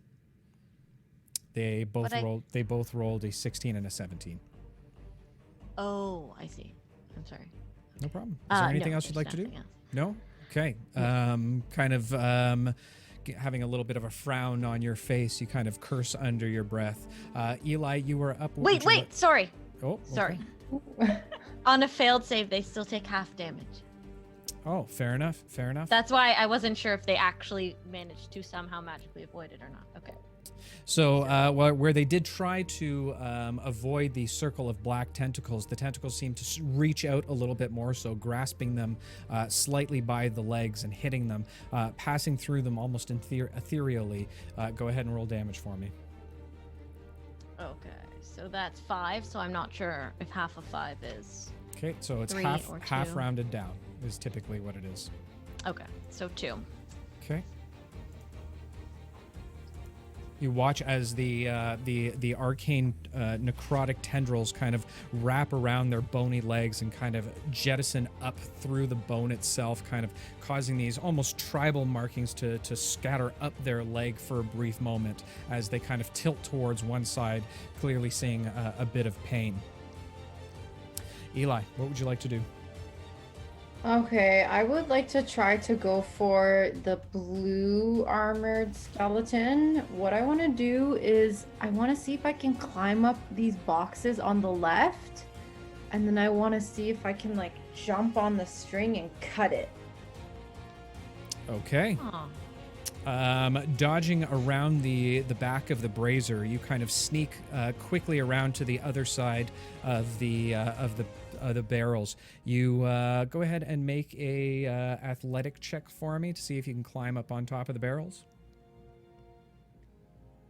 Okay, dirty 20. Dirty 20, yeah. So you, while the stacks of the crates seem to be a little rigid, they don't seem to be secured down in any way. They tilt a little bit, but you're able to make it up to the top of the. You are able to make it to the top of the crates, looking downward on the skeletons who seem to be advancing on your ally Trix. What would you like to do? I want to see, because they're like puppets, right? They're connected to something from Mawtoo. Yep, there are strands of hairs that seem to be causing them to stay alive, or give them the life. So what I want to attempt is to jump and grab one of the hairs and try to cut it. I don't know how many turns it's going to take me. Okay, so you jump down trying to grab onto the whole of the strands, and as you do, you take your short sword trying to hack away at it. Go ahead and give me an attack roll. Okay. Okay, so then, okay, I'm sorry, I'm not used to rolling attacks, it's spells. So I'm adding my hit/DC modifier to my roll. Yeah, so beside on D&D Beyond within your action section, there should be one for the type of weapon that you're using, where it says short sword or dagger or something along those lines. When you roll your attack, beside it, there's a 2-hit number right in the middle. So you add that to your initial attack. And then if you do hit, beside that is the damage for it. So you roll those of your damage die. So that's a 24 to hit. Wow, okay, yep. And then I'm rolling damage. Yep, go ahead and roll damage for me. Okay. That is going to be a 9. A 9. Okay, so as you grapple onto these long strands of hair, you begin to kind of saw through it. You make it about halfway through before it kind of before the strands kind of give way a little bit, causing you to lose your grip a little bit. You're now holding on to the remaining strands, but half have been cut away, signaling that only half of the skeleton's body works now. Ooh. Yes. The skeleton kind of limps accordingly, trying to now looking over top of you, or sorry, looking up at you, taking notice of what's happening above it. Oh boy. Is there anything else you'd like to do on your turn, Eli? Hold on for dear life. Okay, so as you hold on for dear life, the skeleton that you just attempted to remove the strings from is going to try and reach up and grab onto you and try and pull you down from the heights. I need you to go ahead and either make a dexterity save or a dexterity Dex save or a save? strength save. Okay, so I still have guidance, right? For ability checks, guidance is not Oh, for shoot. saves. Okay, okay.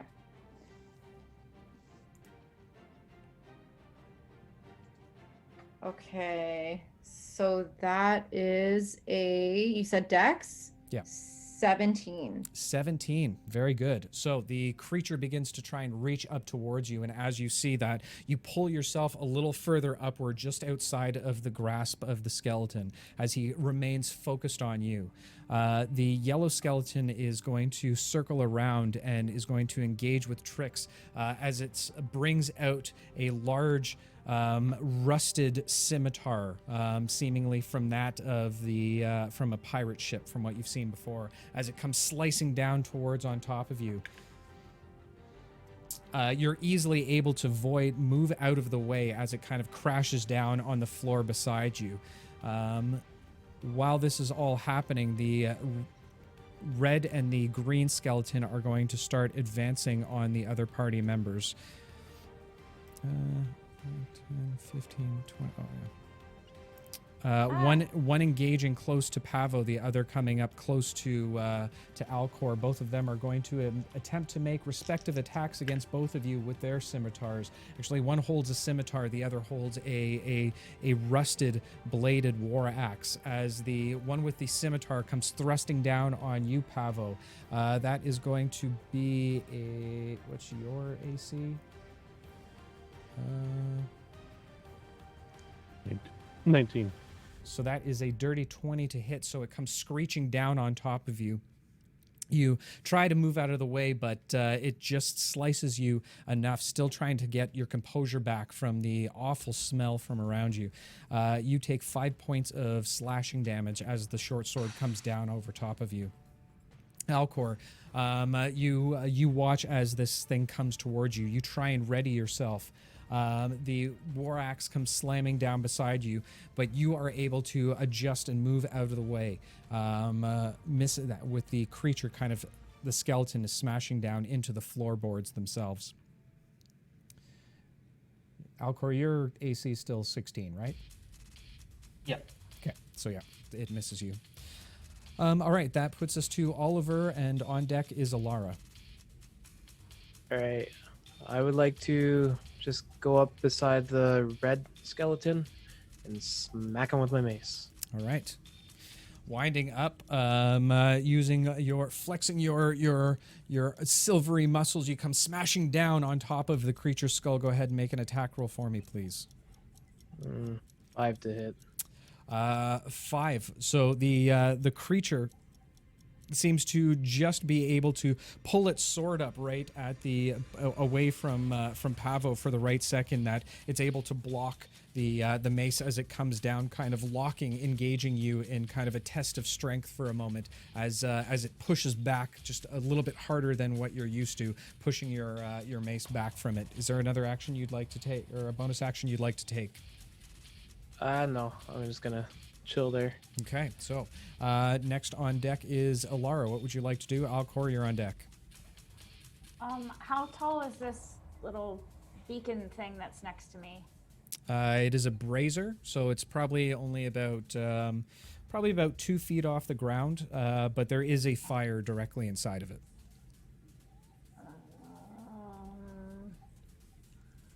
Okay, so I guess I don't really have a clear shot on the one that's next to Alcor. It's you do with disadvantage because there is some smoke billowing up, kind of blurring your sight.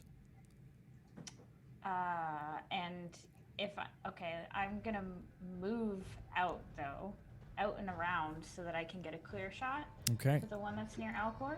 Okay. So I'll run. I guess I'll stay close to him so I don't take an opportunity attack from the red guy, and I'll run around 5, 10, 15, 20, 25, 30 up higher. And to the right, too? You would be taking an opportunity attack if you do that. Why? Because you're outside. You're getting outside of range from the red skeleton. Okay. Is there any way to avoid that, or just to stay in his? Yeah. You're right on the corner at this point, so you're technically still within range of the red skeleton, but you can see the green skeleton from there. Okay. Okay, that sucks. Oh well, it is what it is. And I will. My little staff will glow blue, and I will rub my hands together, and I will summon a ball of cold energy, and I will shoot it at the one next to Alcor. Okay, so holding your staff up high for a moment, you watch as the crystal on the end starts to turn a frosted blue color, as a small speckles of frost seem to coat the outside of the crystal itself. The energy from it reaches forward towards the green skeleton. Go ahead and roll an attack for me. That's a 15 to hit. 15. So the frost ball comes flying out towards the creature and hits it directly in the side of its shoulder, causing the frost to kind of bellow over the shoulder itself, giving a little bit of freezing effect over top of the creature. Go ahead and roll damage for me. Oh, yay.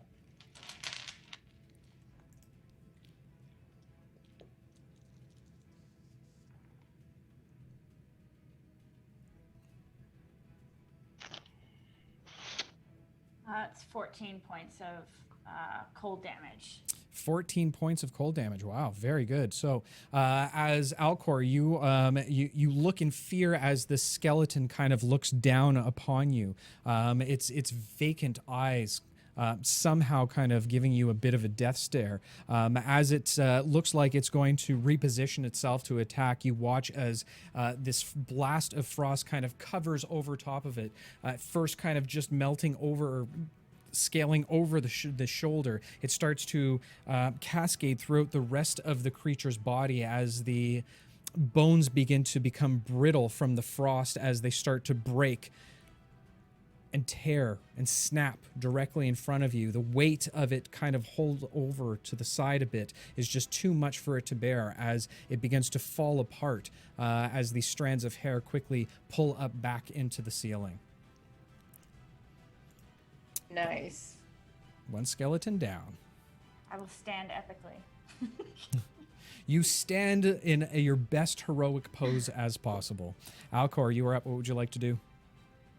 How far am I from the yellow skeleton? You would be about 5, 10, 15, about 20 feet away from it. Okay, so I would position myself right in, I guess, on the side of it. Yeah. Okay, so moving around, you nod at Elara in thanks as you kind of whiz past her, running towards the creature. You get yourself well within range. Can I go one square up? One more square? Like if I'm right behind him on the angle? Because I'm going to cast Thunder Wave. I don't want to hit Trix. All right. So, sorry, say that again? I'm going to cast Thunder Wave, so I'd like to go one more up. So, because it's a 15 square cube. Okay, I see what you mean. I don't want to hit Trix with it. Just the skeleton. Okay. And the other one.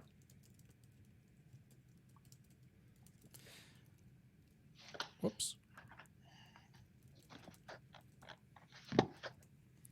All right, so you cast, or you pull out one of your favorite star maps. As you do, you kind of read through the text and read over the stars directly as a thundering wave begins to spur from behind you, and as it does, the force of it blows past you almost like a wind forcibly throwing itself towards the skeleton.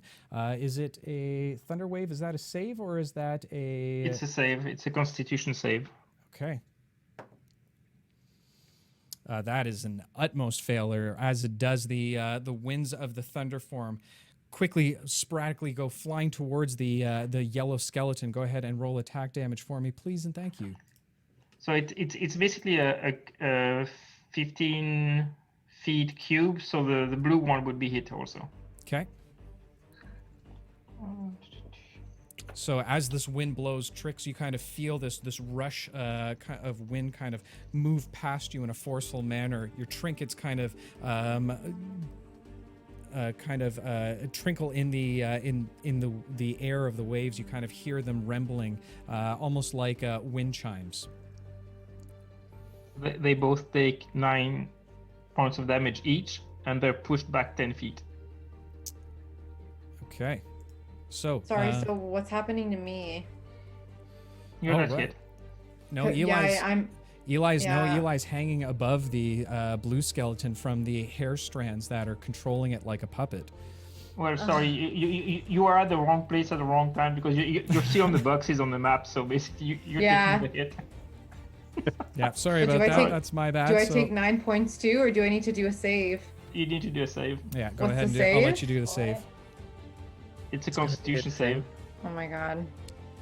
Every battle. You got this, Eli. You got this, buddy. Very You good. can do this. It's Let's do this, Hang girl. on. Hang 9. on. 9. Hold your shield up. Yeah, hold the shield. So you get 9 points of damage, and you're pushed 10 feet against the wall like the blue one. So Okay, Trix, so as I'm this- at 1 HP.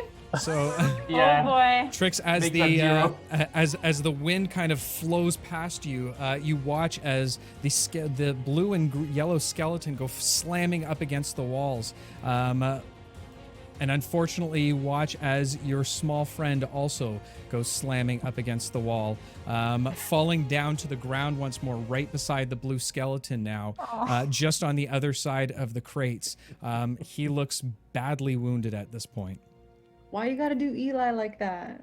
It's Hey, okay. It's okay. It was a mistake. You didn't know. It's Eli was not at the right place. I'm guessing he was swinging in the air and swung Sorry, the wrong way. my apologies, guys. Just to retcon for a second, as the blue skeleton smashes up against the wall, it virtually explodes into piles of bone and dust. okay. Okay. Eli, Take you 1 are point of you are damage. now covered in the dust and decay and bones of the creature that you were just holding on to its strings for. Cool. Cool. All right, Alcor, is there Kind anything of else you'd like to do? upstaged me. I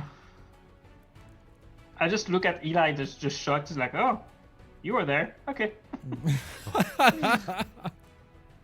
I can feel Eli's the the one that's utmost shocked. love in this group right now. All right, Pavo, you top of the round. You are up. Trix, you're on deck. What would you guys like to do? Well, first Pavo. Okay. Well, now that I got this red guy in front of me, I'm gonna drop the dart that was in my hand, grab my bamboo pole, and do like a baseball hit, smack him on the side. Okay, so as you kind of twirl the dart, putting it back into its small holster, that really is just a makeshift band that you have around your robes at this point. Taking your wooden or your bamboo staff, you swing towards the creature, kind of giving it an upward twirl a little bit, trying to hit it directly in the lower jaw. Go ahead and make an attack for me.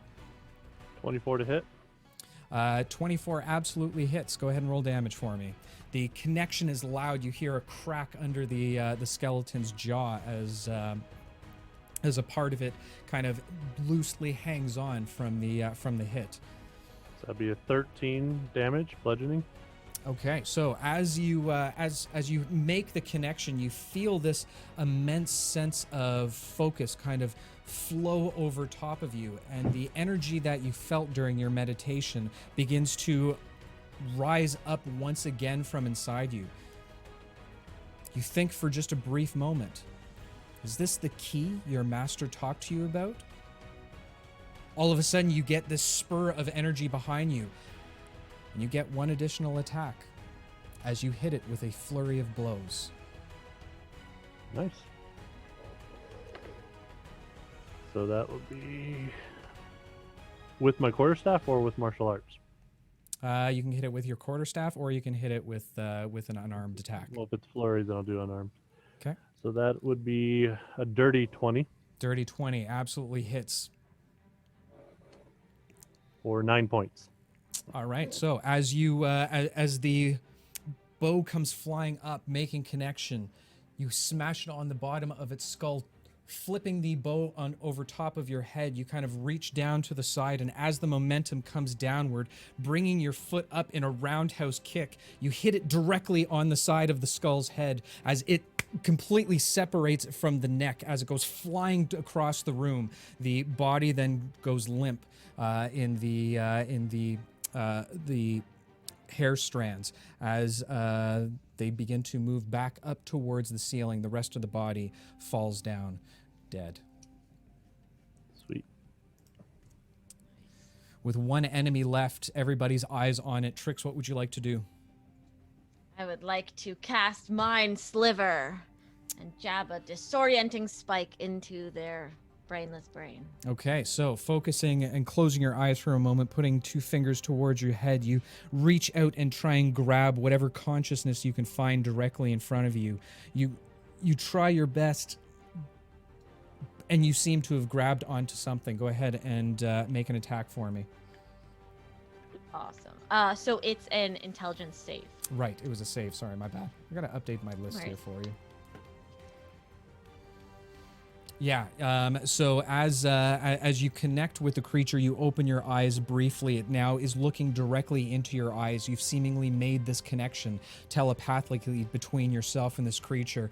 You push your fingers outward, and as you do, unseen by anyone else, a shard of mental energy goes flying towards the creature as it stabs it directly in between the eyes. Go ahead and roll damage for me. And that is 6. 6 points. So the mental psychic energy penetrates through the creature's skull, and all of you watch. Unbeknownst to you, you're not sure exactly what happened, but you see the back of the creature's skull as bones blast out of the back of it, kind of coating the back of the wall. The creature gives a slight look of curiosity before it's kind of limps down to one side as you watch the hair strands continue to move back up to the rooftops. Yes. A moment of silence passes. Another moment. Look up to see if Mawtoo's still there. Pavo, you look up just in time to see as strands of hair begin to whip down on top of the group. I need everybody except Pavo to go ahead and make a dexterity save for me, please. Oh no. I got an unnatural. Wait, are you gonna do the thing? Sorry, I don't want to jump ahead again.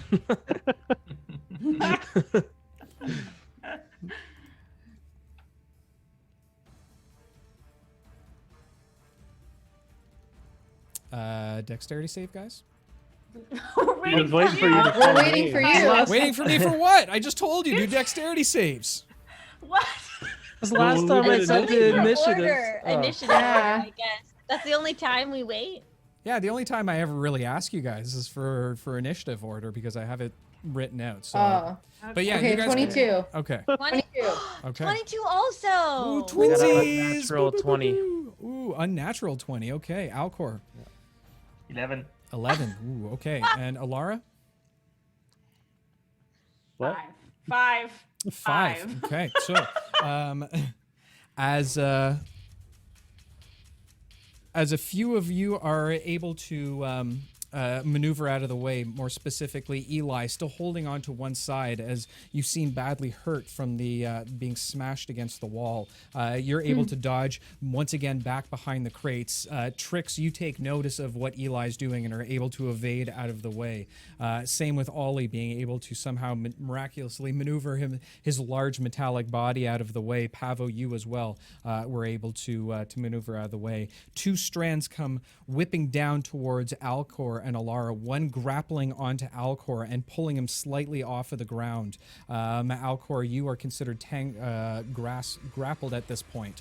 Elara, as this hair follicle becomes streaming down towards you, you catch it just in time, instinctively putting your hand out, trying to block it from it attacking you, when your hand begins to glow for a brief moment. As the hair strands come closer towards you, they seem to slow down. The sounds around you almost begin to sound like echoes all around you as the entire scene seems to slow for a brief moment. The strand seems to stop somehow directly in front of your hand. You watch as reverberation of arcane waves begin to pulsate out of your hand as if stopping it itself. You quickly dodge out of the way of it as the hair follicle immediately sweeps down in front of you. Not sure what happened there. So, as we continue, Mawtoo, now bringing himself back down from the rafters, slowly begins to appear from the rooftops, directly down onto the table itself.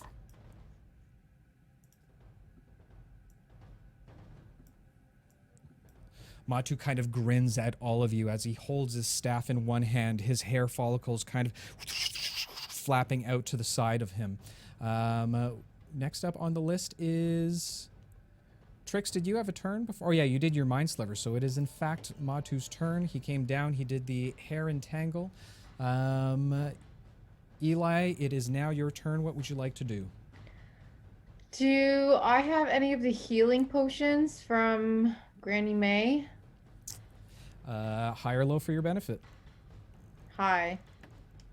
You do. I would like to chug one of those real fast. Okay, popping the lid off, you kind of guzzle it down. It's kind of gives it, it's a very sweet berry-like taste to it. It's actually very, very good. As you kind of suck it back, you feel a immense surge of energy kind of revitalize you as you kind of stand up straight, cracking your neck as you kind of flex your muscles out a little bit, trying to get ready back into fighting stance. So you heal for 2d4 plus 2. Okay.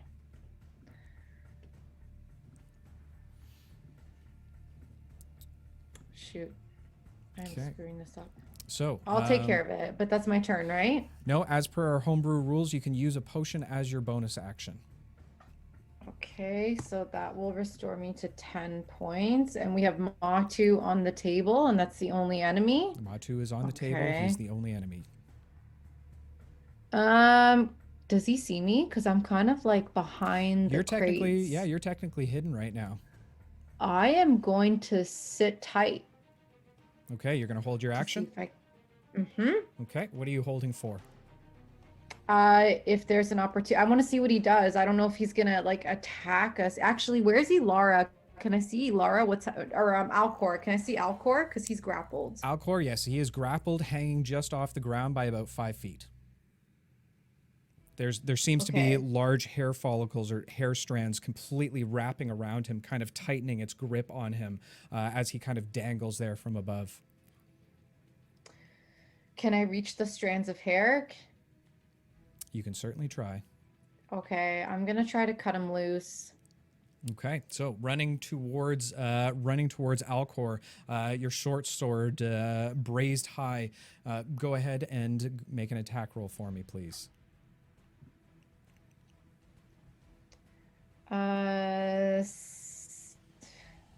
18. 18 just hits as you're able to slice through a portion of the hair follicles. Go ahead and roll an attack for me, please. Or roll damage for me, please. Okay.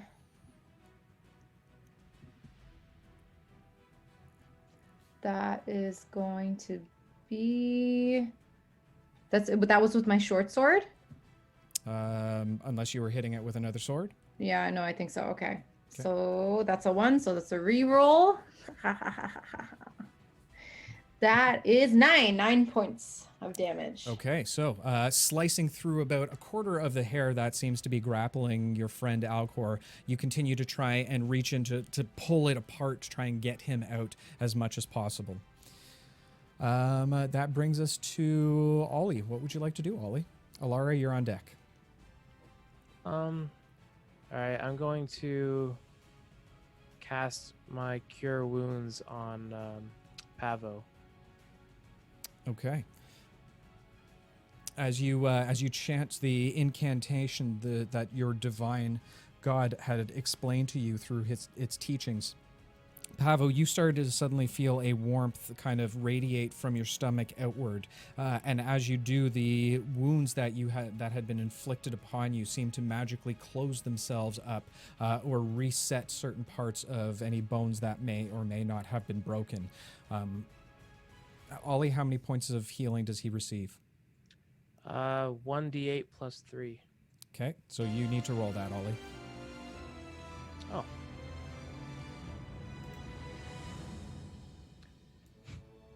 Four. 4 points of Total. Okay, One. so Pavo, you receive 4 points of healing. Oh, I appreciate that. Thank you very much. All right, as you finish your divine prayer towards Pavo, is there anything else you'd like to do on your turn? I just set my gaze on Mawtoo and get ready for my next turn. Okay, perfect. With that said, Elara, you are up. Alcor, you're on deck. What's the table made of? Table is made of wood. Okay. Could I stand behind the brazier in line with him and still get a shot through the brazier? There's not a lot of room behind the brazier, but yeah, I'll allow it. So Right, I will go. you get just behind the brazier. Yeah, and I would like to summon my mote of fire and also try and catch the fire in the brazier in front of me and aim my firebolt at his feet and try and light the table on fire as well. Sorry, so you're trying to do what What? exactly? I'm trying to use the fire from the brazier to add to my firebolt. If not, then just for flair. And because the firebolt catches flammable items on fire, I would like to sort of aim it at his feet so I could also catch the fire on table. Okay. The table on fire. The fire on table. So Yeah. I'll allow that, but just for future reference, you're shooting when you cast a spell, you're casting arcane energy. Arcane Yeah. energy can't really be set on fire, so typically if you wanted to do something like that, it would have to be an arrow or a sword or something that is flammable. Arcane energies aren't necessarily flammable. But you can go ahead and as Elara runs back to the other side of the brazier, you watch as she once again the glow of her crystal ball on top of her staff kind of illuminates as a small particle of orange arcane energy kind of floats outwards towards it. She grabs out towards it, pulling it apart so it resembles that of a bolt. Turning back, she throws towards Mawtoo. Go ahead and roll an attack for me, please. All right.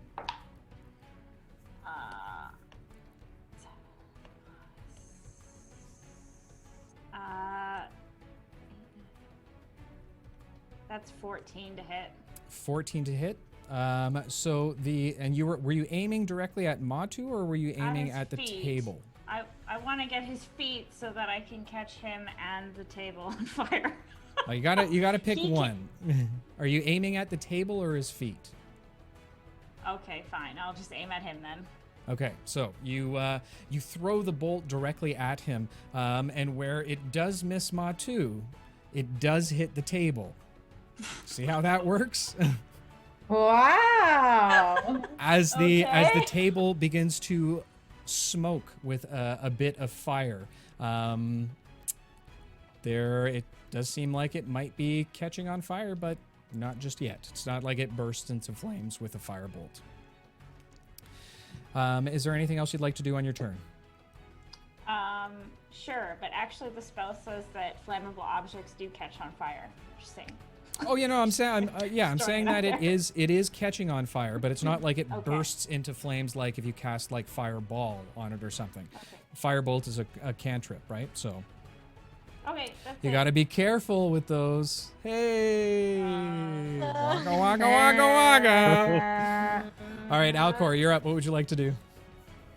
Okay. Am I completely restrained or do I have a... You are completely restrained right now, so I need you to either make a dexterity or a strength save for me, please. Does he have advantage though? Because I cut some of it. Yeah, sure. Do Why you have not? Yeah. Is one of my hand free? High or low for your benefit? Hi. Yes, it is free. However, as you kind of look around to see what's going on around you, having your hand now loose, you see what looks like tens, if not 20, tiny little spiders that seem to have infested the dreadlocks of this shaman, now moving down towards you. Okay. As I see the flame on the table, I would do control flame and shoot up 5 feet up in the sky, again, like against. Okay, so directly underneath Mawtoo? Yeah, just make it going up 5 feet. Okay, so taking a brief moment, you reach your hand out, and as you do, you seem to be able to harness the natural elements within the flames. As you pull it out like a column directly from the wood, Mawtoo completely now engulfed in flames. It's his hair now. You can smell disgusting raw pieces of burnt hair just kind of all around you. You get dropped, falling directly on the floor as he kind of screams and wails a little bit. You are stronger than Mawtoo assumed. I will be back for all of you. And as he says this, you watch as a fog begins to emanate directly from the floor around him. The smoke in the area seems to now be covering as well. You all begin to cough viciously as the fog begins to fill up the air around. I need everyone to make a perception check for me, please.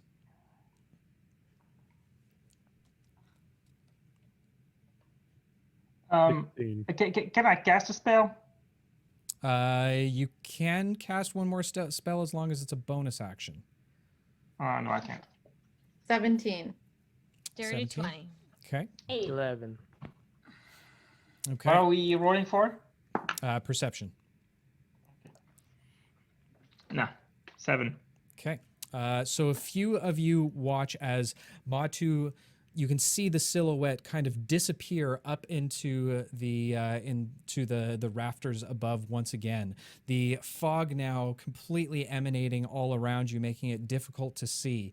You hear a few noises before it all goes quiet once again. The table remains burning directly in front of you. Is the fog still in the room? The fog is still in the room, yeah. I will cast Destroy Water, and I will dissipate the fog.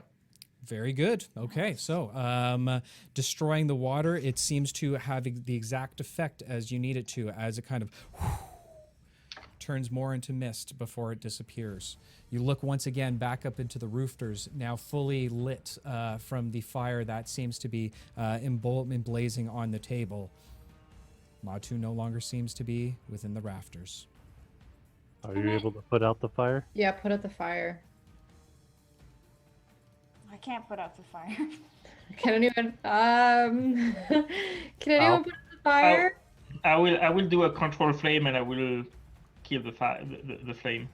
Okay, so controlling the fire, you watch as the fire sinks back down into itself. A little bit of smoke rising from the top. And scene. And I think that's a good spot to do a quick break, but we did have a wonderful new viewer ask a favor of all of you. I am going to have to ask that each of you, at the DM's convenience, I can stress that enough, have them roll a d6, which of you will receive artwork. Okay. So thank you, Six of Spades, for your suggestion and for your very, very kind offer. We thank you very much for that.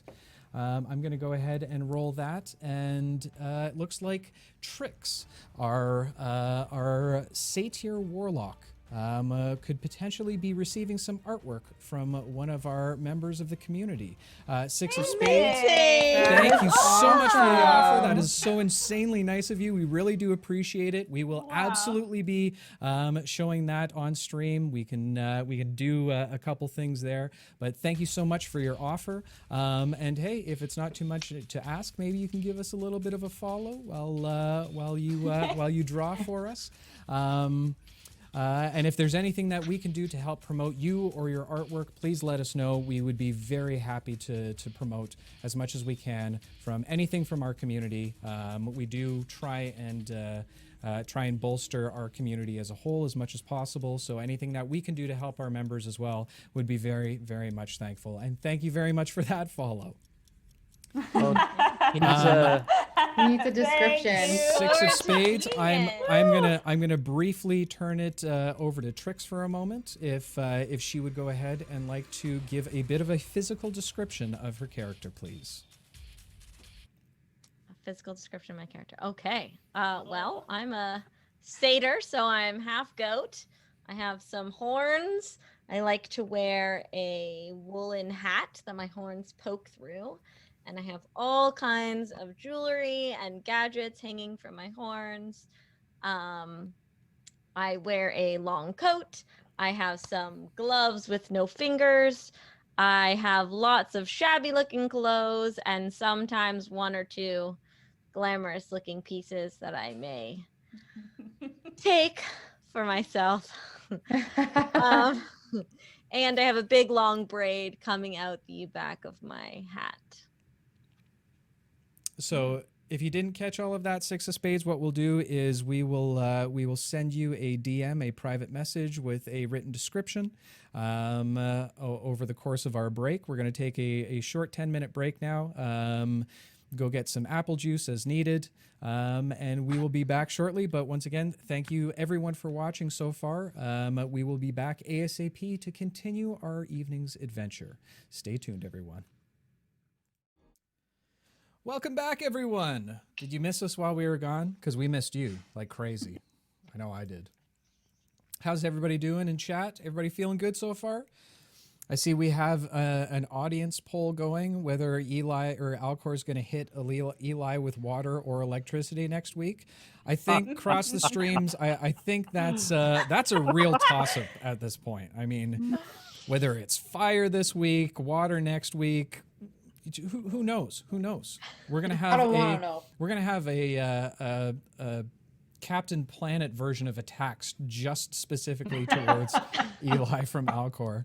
Six, you say electric. You're probably right. Right. But who knows?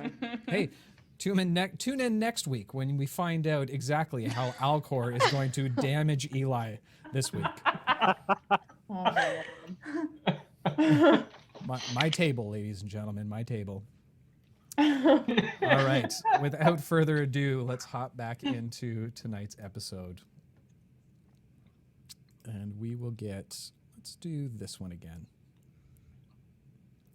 So, having seen that Mawtoo has now fled the scene, where did my music go? Ooh, that's a good one. All right. Seeing Mawtoo has now fled the scene, you look around the now vacant hut in the northern marshes. Looking around, you can see once again there are a few crates and barrels. There seems to be some small trinkets left on the table. What would everyone like to do? I'm gonna go look at the search. trinkets. Yeah. Sorry. Yeah. Ollie, go Open the first. crate. Yeah. Well, they go to the table. I'll go to the crates. Yeah, I was gonna Okay. go to the crates too. Well, we can open them together. Okay, who's gonna? Right. I will go to Eli to make sure Eli is okay. Oh. Crates can wait. All right, so Pavo and Ollie, you kind of Butter go cookies. to opposite ends of the room, looking at the crates and barrels that you find there. Looking through, they seem to be just relative leftovers of some of the other shipwrecks.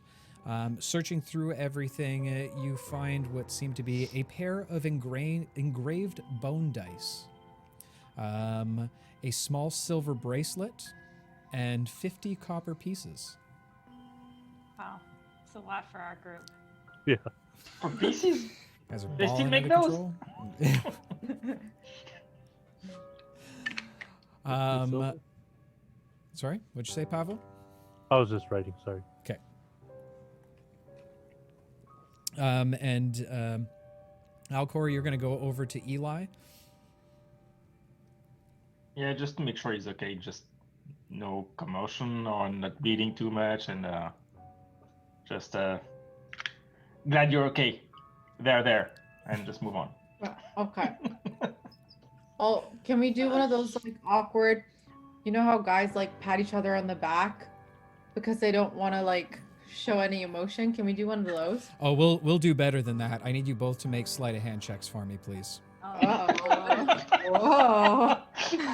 Wow, you're trying to do. I have +7. Oh my god, I rolled so high, 26. 26. That's what I rolled. 7. 7. 7 plus sleight of hand plus 3. That's a 10. 10. So, you guys kind of, Alcor puts his hand on Eli's shoulder, kind of just making sure that he's okay. They kind of give a glance like everything's good, like, yeah, homie, we good. And then the inevitable, Eli goes for the fist pound as Alcor goes for the high five, and you get this awkward connection of hand wrapped over fist. You guys just you'll sync up one day. I know it. I feel like you guys can do this one day. I would like to break eye contact and go to the table. Okay, so immediately diverting your eyes to the floor, like, oh god, you walk over to the table. Scattered on top of the... Next time we might mind link it before we do it. Oh my god, are you gonna mind link me? I'm scared. Okay. As you walk over to the table, you can see, like I said, a few scattered trinkets over top of it. You can see some small animal bones, a few empty vials with some type of residue left within it, a few dried herbs and flowers. You also see that strange adorned skull, now flopped over on the side of the table, now seemingly empty from all the creepy crawlies that were inside of it. There's nothing shiny.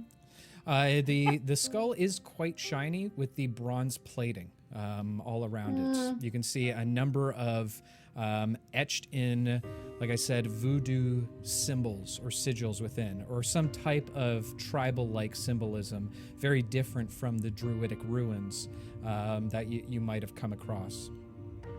I guess I'll take it. Okay. Am I gonna get like creepy child ghosts following me? But make sure there's no bugs inside. Yeah. Yeah. Let me like look, or can I like, I don't even want to touch it yet. I just want to like poke around and see if I can see underneath it. You find a small piece of kindling that had broken off during the battle. As you pick it up, you kind of poke it a little bit to see if it moves or if anything happens. As you, it doesn't seem to be moving whatsoever. You go to reach to pick it up, and as you do, one last creepy crawly goes over top of your hand as it kind of falls back down on the table and scatters away. Okay. I'll just take the skull. Okay. I want to show it to the group because it has all those markings. I want to see if anybody recognizes anything. I'll call them over. I will look at it. Yeah, Sure. I want to take a look too. Alcor, who's going to be the primary check on this one? I'll give that person the check on... I'll give them the check with advantage, considering the other one is helping. What are we checking for? You don't know? I'm going to tell you beforehand. What do you think? This is a game? We've both read a lot of books. The question is... You're on pirates. We know that. Yeah, you're talking about pirates. I've read other books too, guys. But I mean, it's a scud. It's pirates. I think Elara should be the one doing the main thing. All right. You'll help. Seems me. like it's You'll back me yeah. up. Okay. We'll collaborate. Collab. All right, go ahead and make a religion check for me with advantage. Fuck off. Wow. Hold on, let me just quickly change our rating from child okay to mature. Jesus, Elara. Do you kiss babies with that mouth? No. Good. Okay. Sorry, we should start a swear jar. Like a virtual swear jar, and I'll just owe a bunch of people money. Listen, I'm sure your parents would be really proud right now. They are. Okay. Put it Well, nice in the chat. oh, but I get advantage. I You get do get advantage, advantage. right? Okay. Thank Oh That's one. no. the 9. 9 Wow. is your total? Yep. Okay, Ooh. so looking it over, you have read some history on the magics of voodoo, just naturally in your studies in Arcana. You can tell that there's something significant about the sigils, but you just can't tell what it is. I don't know. I can't figure it out. There's something about it. But I can't remember. As The you pirates. as you continue to look over this strange skull, Alcor, you look back at the table and can see that a small statue of a monkey has been broken in half. The reason why it catches your attention is it seems to be literally the most well-kept item in this entire place. Jack? Is that you? Jack. Oh my god. That's what I thought. Most well-kept items broken in half. Yeah, seemingly from the battle, it might have fallen over and broken slightly. But what is it like a statue? Is it a Yeah, it's a small figurine of a monkey. Oh. All What's right. it made out of? I'll take it. Okay. I'll mend it later when I can. I'm gonna give the skull to them and tell them I don't want to. It's creeping me out. I'll take it. Alcor, this seems right up your alley. You can keep it. Oh, it's Sorry, did must be you- in some of my past life. It talks to me. I know. When you said you were gonna mend it later, were you referring to the mending spell? Yeah, if I can, I don't know. Isn't that a cantrip? Yeah. Okay. You know you can do cantrips at will, right? Yeah, but I don't have it prepared right now. Oh, okay. Fair enough. Fair enough. So. Are there any bones around left from the skeleton people? Absolutely, there's bones left around.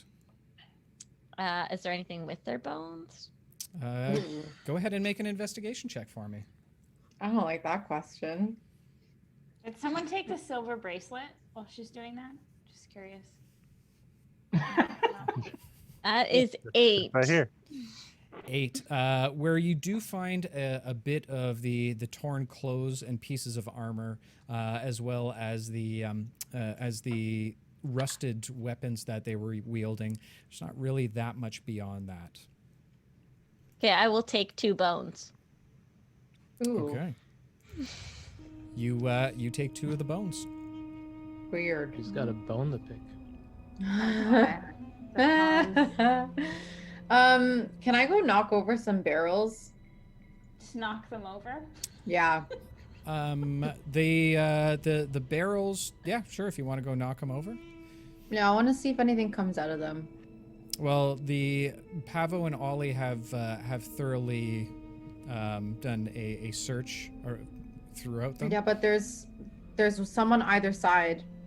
Yeah, Did they go both yeah, sides? they both- okay. they both Never are. mind then. The only thing that hasn't been, I guess, kicked over is the table that's left in the room. Well, I was thinking of doing that actually, but I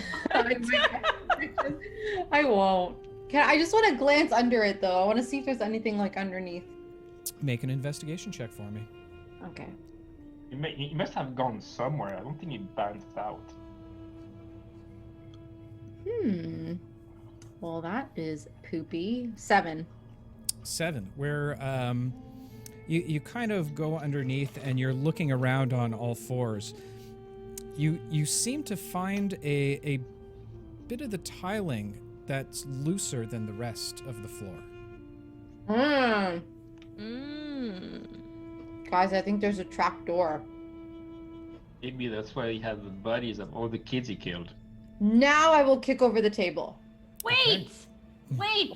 I What? want the bracelet that was on the table. The bracelet was definitely in the crates and the barrels. It was not on the Yeah. table. Oh, Yeah. I thought it was on the table with the No. skull. Sorry. No. Okay. Guys, Is it? I'm gonna I don't kick even know it exists then. Okay, so moving the table to one side, you all kind of stare over, clearly looking at what looks to be a trap door embedded in the floor. Yes. Can I Is check oh, your- is his staff still leaning against the wall before we investigate this trap? Then? Staff is gone. Okay. Can I Open the check it door. for traps? No, I want to Can I check check it the first. trap for traps? Go ahead and make an investigation check for me. I wish I had better investigation stats. That being said, 18. I wish I had better stats, you know, something that would roll me a 35 every It single was just time. a good roll. It was Oh, just a good roll, I promise. Looking Okay. looking it over, there doesn't seem to be any traps. It seems to just Okay. be more of a potentially a hiding spot as opposed to a trap. I will open the door. Okay. The door opens with a slight creak as the wood kind of bows and bends as you pull it back. Looking down, you see about a 1 foot by 1 foot hole deep down into the ground. It looks to be probably about 2.5 to 3 feet down, and where it's relatively difficult to see, you do see a bit of a rectangular object sitting at the bottom of the hole. I will. Can I light a torch? Because I think I do have a torch, and Yep. there were little fires in the room when we came in. Yeah, no, Okay. and you do still have your flint and steel, so you should be able. Yeah, you can light a torch, no problem. Okay, I would like to light a torch to get a better look at whatever it is, and tell the group what I see as well. Okay, so holding your hand over the hole as you kind of peer down into it, it looks to be a book. I will go to get the book. Okay, reaching your hand down into it, it's just a little too far for you to reach down and grab. I'll catch Eli by the feet and put him lie down. The hole is only 1 foot by 1 foot, so Eli wouldn't be able to squeeze his body down into them. Well, my arms Can I are smaller. Yeah, somebody else try. Can I try with my arms?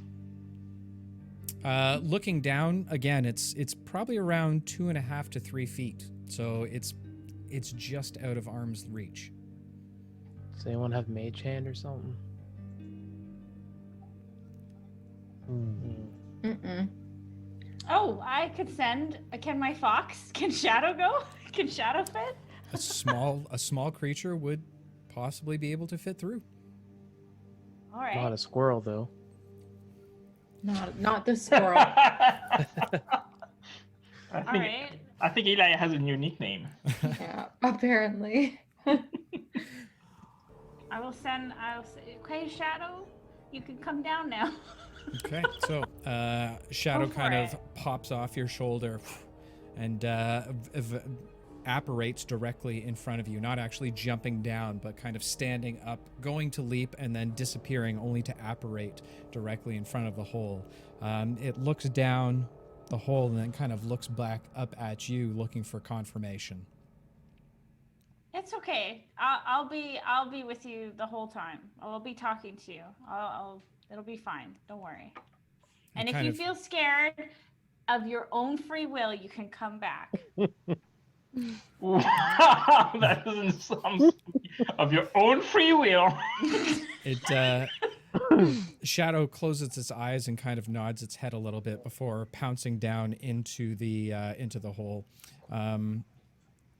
Is it a she or he? He seems to be able to fit no problem.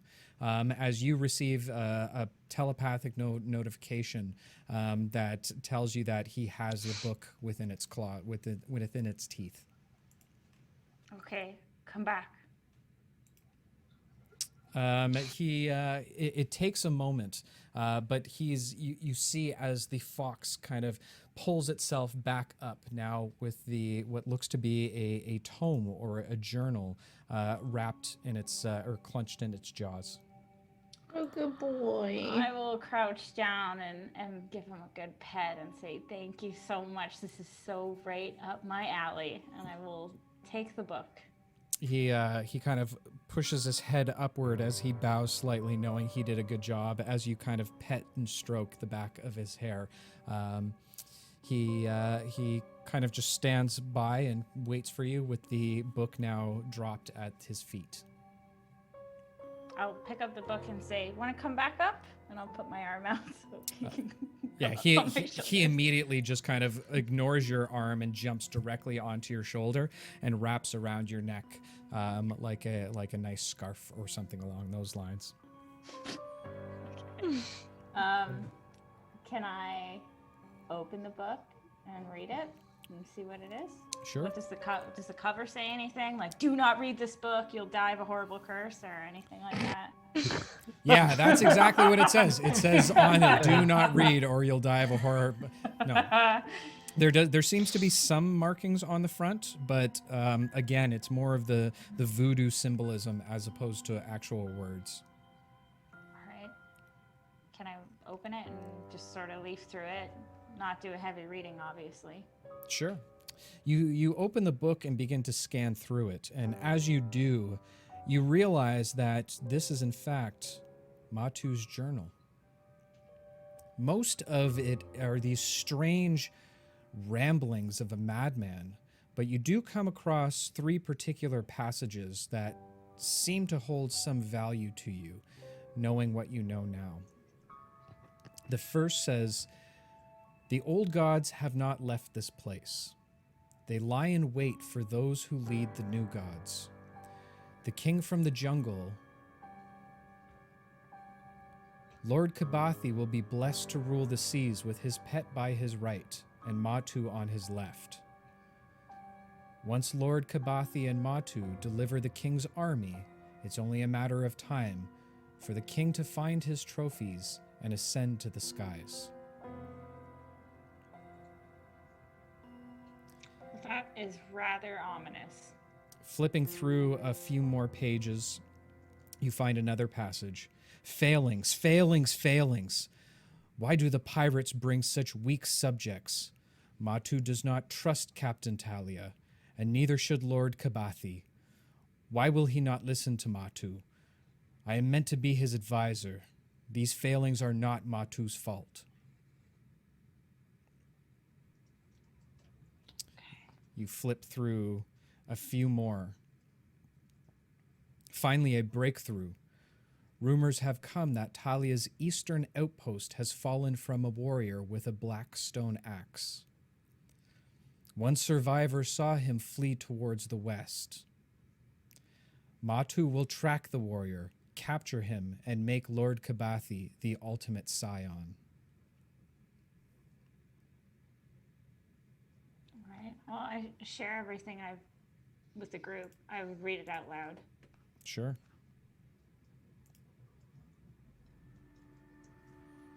Okay. I'm having trouble remembering all of that. Do you think the black stone axe guy is also using black stone arrows? Oh. Possibility. Yeah. And Eli, that's okay. We still have the book. We can reread it whenever we want. Yeah. Yeah. Eli, I'll send you the write-up in chat. Okay, cool. Okay. I mean, do we want to head out of here then? Yeah. Yeah, I mean, there's. Yes. Well, we still didn't see Rayner here either. No. Oh yeah, shoot. I'm I just, mean- Skeletons. I'm just wondering if the guy with the Blackstone and Rayner are not linked somehow. Think they're Seems- linked. I don't know. He seems to be hanging out all by himself most of the time, and he seems to be okay. So I don't know if he's he's like hanging out with the guy at the cove, but when he goes on this mission, he just does what he does. I don't know. Yeah. An idea. Yeah. Can we? Is there any sign of that anybody else has been in the room? Like, I don't know, shackles, or a sign that someone was imprisoned or held, or. I mean, it is a one-room hut that you seem to be standing in. You don't see any shackles, but you do remember that there were two other members, or two other individuals that were with Mawtoo at the time of Rayner going to track him. Yeah. I mean, he's obviously not here. I mean, right now the only other link we have is the outpost in the east that has been attacked. Unless we have somewhere else to go, I don't know. Do we want to go back to see if anyone can make... Well, I guess they can't. They don't seem to know anything about any of this. I mean, do we have the outpost on the map? The Yeah. outpost, are they on the map also? Look at the map. Does it show it? There doesn't seem to be a... Well, actually, Pavo, make a nature check for me. Nature? 16. 16. So the map doesn't specifically lay out where it is, but based on what's kind of roughed in as the terrain, you can kind of get a general sense of where a structure might sit along the eastern coastline. Okay, so I circle this on the map and be like, this would be a good location to most likely look. Is it far from where we are? It's not very far. The island is probably only about 60 miles across in any direction, so anything would relatively be within the max distance from one side of the island to the next would be about 2 days travel. Okay. I mean, 'cause we So I guess is the cove on the way or no? No, the cove you would be moving back down towards the south, where the Okay. area that Pavo circled is a little bit further north along the coastline. Okay. So Well, I we guess could go back to the village, because if it's not that big of an island, then they've probably seen this outpost, and maybe they've scouted or seen like how the layout is, or if there's any secret entrances, or But we got the Guard map from a postings. member of the cove, so this is what they have. and it's not on the map. No. well, if that's from Rayner, then he's probably not the guy with the axe then. Okay, so do we want to just go straight there, or do we want to go back and convene with Sky and Shepherd and stuff? And if we go back, it's mainly just the rest because we really don't have any new information. Do we need to rest? Well, I could rest Well, anywhere, so Yeah, I'm pretty. I used some spells there, so. Yeah, I'm spent. Spell Okay, I'm so I feel like it would definitely be safer to rest there. You want to head back to the cove just to make camp there and then head back And out then- the next day? Yeah, maybe.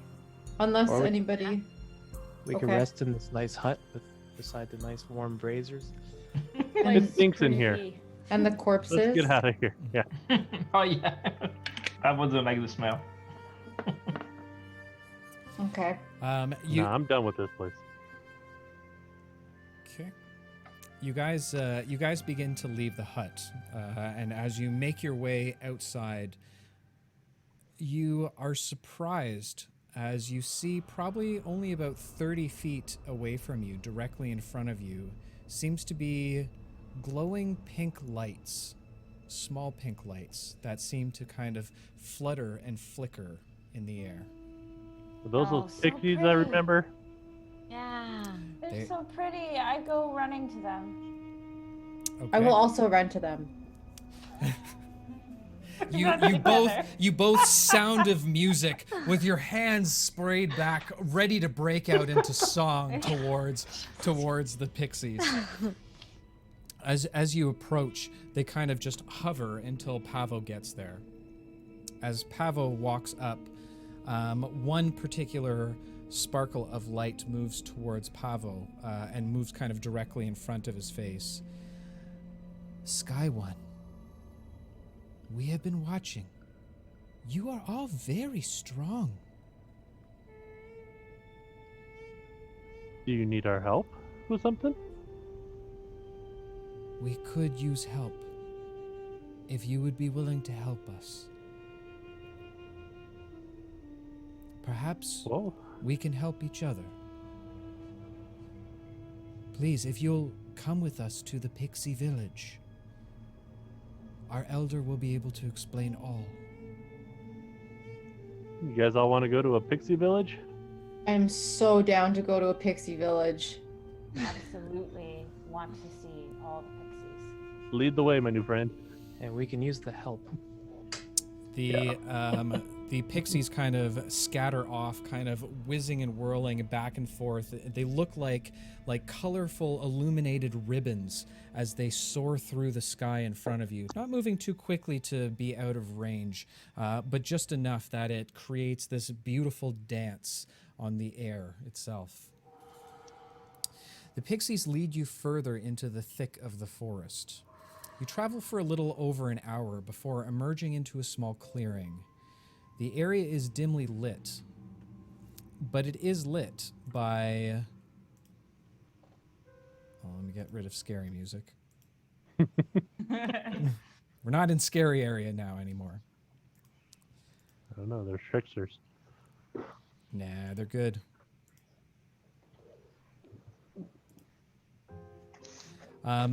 As you enter into this clearing, there seems to be small lights that kind of float all around, similar to the other pixies, illuminating the air around you. The light cascades off. There's these beautiful hues of neon pinks and blues and violets all around you as they kind of whiz in this constant dance of lights. As you follow your guide, a few lights circle around you, seemingly to kind of inspect you. None of the pixies seem to be violent towards you, more just kind of checking you out in any way. They don't really say anything to you as they just kind of whiz around you for a moment, kind of whiz past your hands a little bit before shooting off back into the sky, rejoining the beautiful masquerade of dancing lights. You continue to follow your guide to the center of a clearing where a towering willow tree stands. As you approach, you notice that the tree holds what look like a few man-made structures, but miniaturized versions, including platforms that seem to wrap around the trees on multiple levels. Large mushrooms sit throughout the platforms, red caps with white polka dots, vibrant blue caps that seem almost transparent, and yellows with swirls of burnt orange, and a whole slew of other colored mushrooms. As you get closer to the tree, you now notice that these mushrooms have small doors and windows built into the outer shells. You've reached Pixie Village. The small pink pixie that you've been following zooms up to your face, Pavo, once more. Welcome to our home, adventurers. Please wait here while I collect our elder. The pixie kind of flies off towards the highest level of the tree platforms and disappears into one of the larger mushroom structures. A few moments pass before she reemerges, followed by a much larger light, almost 3 times the size of any of the other lights that you see, as it casts up towards you, flickering directly in front of your face. You hear a male voice, a little bit older than you would otherwise. I have been told you've come to help us. Is this true? Yes. What is it we can do for you? We search for someone to assist us with the shadow beast. Us pixies, Shadow beast. we are not of this realm or this land in any way. Pixies are not born on this island, but rather assigned to it by the Lachey Council of Lumnador. We are here to be custodians of a sacred tomb hidden away on this island. A great warrior from the times of the God incursion rests there. There have, however, been malviolence plaguing the island, and dark spirits from other planes now seek to take the holy ground for themselves. An evil fey creature known as the Black Shuck has taken residence at our sacred place, and we need to destroy this evil creature before it does any further undue harm to our sacred lands. Would you be willing to assist us with this creature, as it is far too powerful for the pixies to handle themselves? I look to the rest of the party to see what their I'm in. expressions are. I didn't Sure. realize that. I thought, are we able to hear all of that? I thought it was just Pavo. No, this one you can all of you can actually. do. Oh, okay. Yeah? Yeah, I'm in. Yeah. Well, it looks Help like you out. you have a party. That's We offer you many thanks, and where there is not much that we can give, we can give you our blessings. And as he says that, you watch as all of the pixies begin to kind of swirl around you, just directly above you.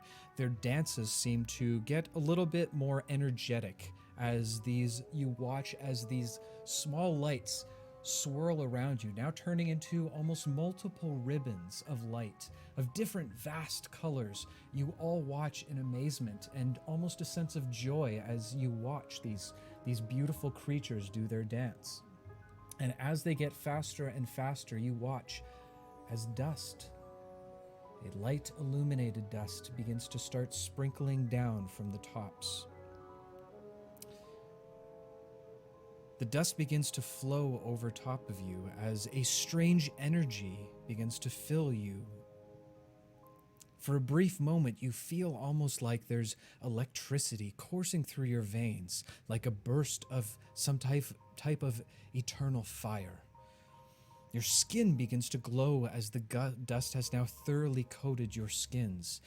Each of you close your eyes instinctively, almost in a sense of pleasure. As rushes surge through you, you feel more powerful than you've ever felt before. And with the blessings of the pixies now swarming over top of you, combined with the knowledge and experience you have each gained, I'd like to welcome each of you to level 2.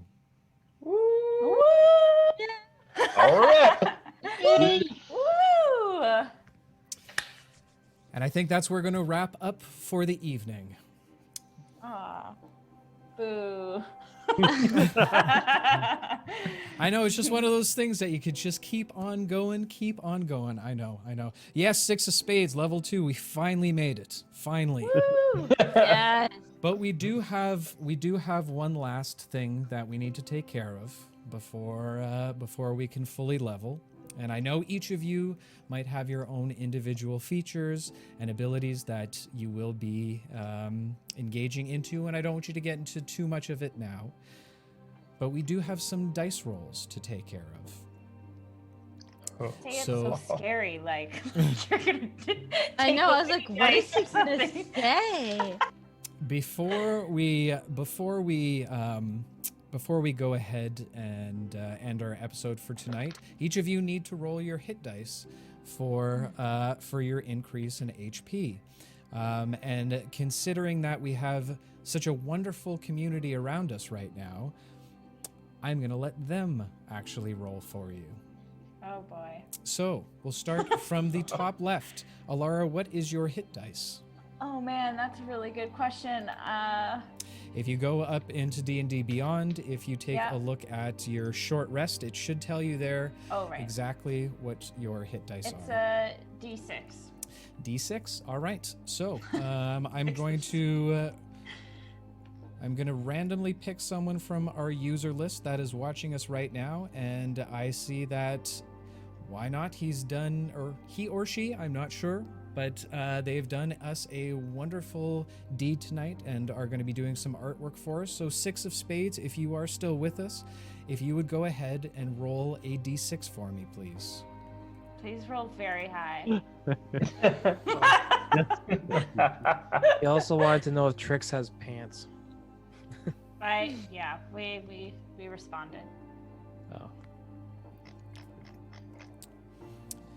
Elara, how do you feel right now with is there a command or just the roll of my dice? Right now, we're just going to allow for the roll of the dice. I'm not sure how to do commands yet because I have no idea what I'm doing on Twitch. I'm the DM. I'm not supposed to know how these things work. So if you want to go ahead and just roll a d6 for me, 6 of spades, whether you can do it on Google or you have a wonderful set of dice in your hand, if you will just let us know in chat what the roll was, and we will go ahead and add that to Elara's. And he 4. rolled a 4. Nice. That's pretty good. Thank you very much, 6 of spades. Much appreciated. Now, who else do we Alright. have in our wonderful chat here? Cross the streams, if you are still there and available. Alcor, would you please go ahead and tell us what your hit dice are? For any of you that would like to participate in this, please just go ahead and let us know that you're still in the chat. If you go and literally just go to Google in your web browser and type roll D8 or roll D10, it will give you a result. So I'll give it a second to see if Cross to Streams is still there, and if not, then we will go ahead and potentially move on to another one of our chat members.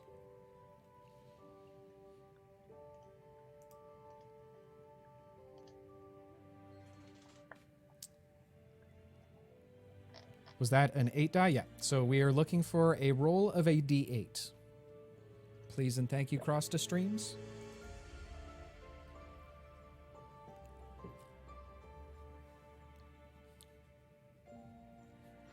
And while he is doing that, I'm going to go ahead and look in our chat once again. And we have a James Stev 22. James Stev 22, if you are available and listening to the stream right now, if you could go ahead and Pavo, what is your hit dice? A D8. A D8. So James Stev, if you could go ahead and roll a D8 for us, that would be great. Cross to Streams, you rolled a 6 for Alcor. Alcor, you have received a 6. Thank you. Thank you very much, Cross the Streams. Very much appreciated, and thank you for all your continued support.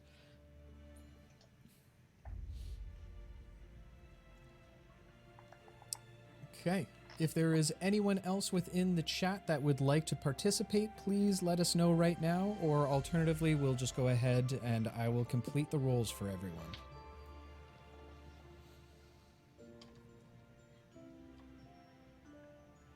And it looks like we've got a whole lot of lurkers, guys. But hey, if you're just lurking and checking us out, don't feel bad. We love you all the same. You are always welcome here. And whenever you would like, you can go ahead and participate, but no pressure whatsoever. So with that said, I'm going to go ahead and we're going to continue the rolls. Trix, what do you have for your hit die, please? D8. A D8. Okay. Let's get you a D8. Oh, big money, big money, big money, big money. Not bad. That is a 4. All right. All right. Okay.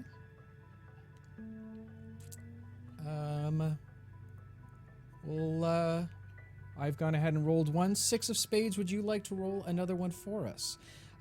Eli, if you could go ahead and let us know what your hit dice are. It's a D8. A D8.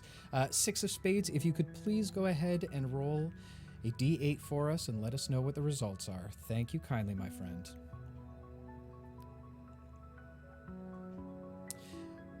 It doesn't look like Mr. James Stev is available at this point in time, so cross to streams, if you could roll another D8 for Pavo, please.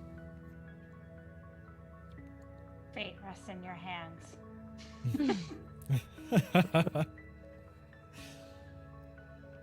Oh no, that's not good. Oh, We got no. an oof. We got an oof. Ooh, we got a 3. Eli, you increase by 3. I don't really know what that means. Increase what? So One when you hit go point. to Okay, cool. yeah, when you go ahead and you go to level up, your max hit points is 3. 6 of Spades says he is very sorry for Eli. You know, you can always make it up to Eli with potentially a sketch. But you don't I'll get the take it. plus. You don't get the +3 or whatever you have. You for do. the So hit dice? this is just for the roll. So you roll it. That is your base stat, and then you go ahead and add your Constitution modifier to it. 6 of Spades says I might have to. No, don't go out of your way, 6. It's very much appreciated. I'm just kidding with you. But hey, if you want, by all means. Pavo, for you. Isn't Cross the Stream asks, isn't it the best 2 out of 3 rolls? No, it's 1 roll, and it's whatever the DM says. All right, so we have a 4 for Pavo, we have a 3 for Eli, and Ollie. Last but not least, I'm going to make the final roll for you, my friend. What is your hit die? It is a D8 with advantage. Yeah, okay. Yeah, okay. Well, you automatically have advantage because I'm rolling it for you, right? That wasn't the case for Trix's. Yeah, well, we'll see. All right, big money, big money, big money. Not bad. That is a 6. All right, I'll take So it. if you will go ahead and add an additional 6 points, plus your Constitution modifier, that would be absolutely wonderful.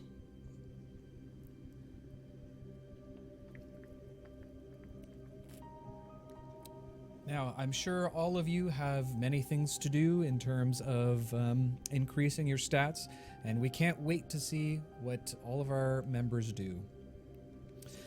But for now, I think it's about time that we say goodnight to all of our wonderful new friends and all of our beautiful viewers.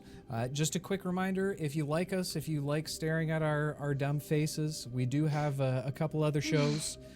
We do an RPG night on Thursday night with our lovely Elara and Alcor. I think right now, what do you got? You guys are playing Elder Scrolls Online? Yes. Right, because Elara, you have the mom jeans and the sandals, right? Yeah. Nice. Yeah. Awesome armor, guys, let me tell you. Best you can possibly find.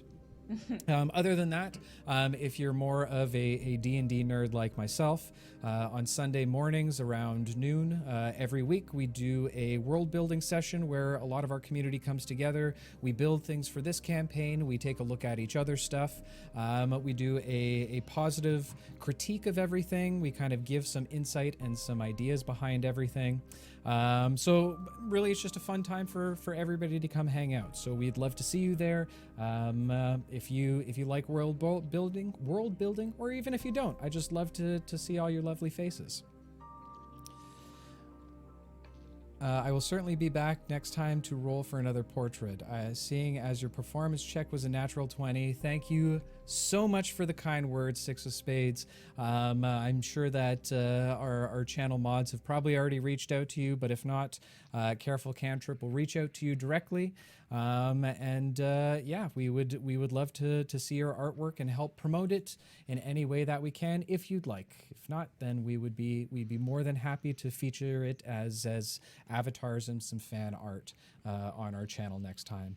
But without any further ado, I'd like to thank everybody for watching us once again. It's been a wonderful, wonderful experience as always. So glad that we could get involved with the community a little bit more.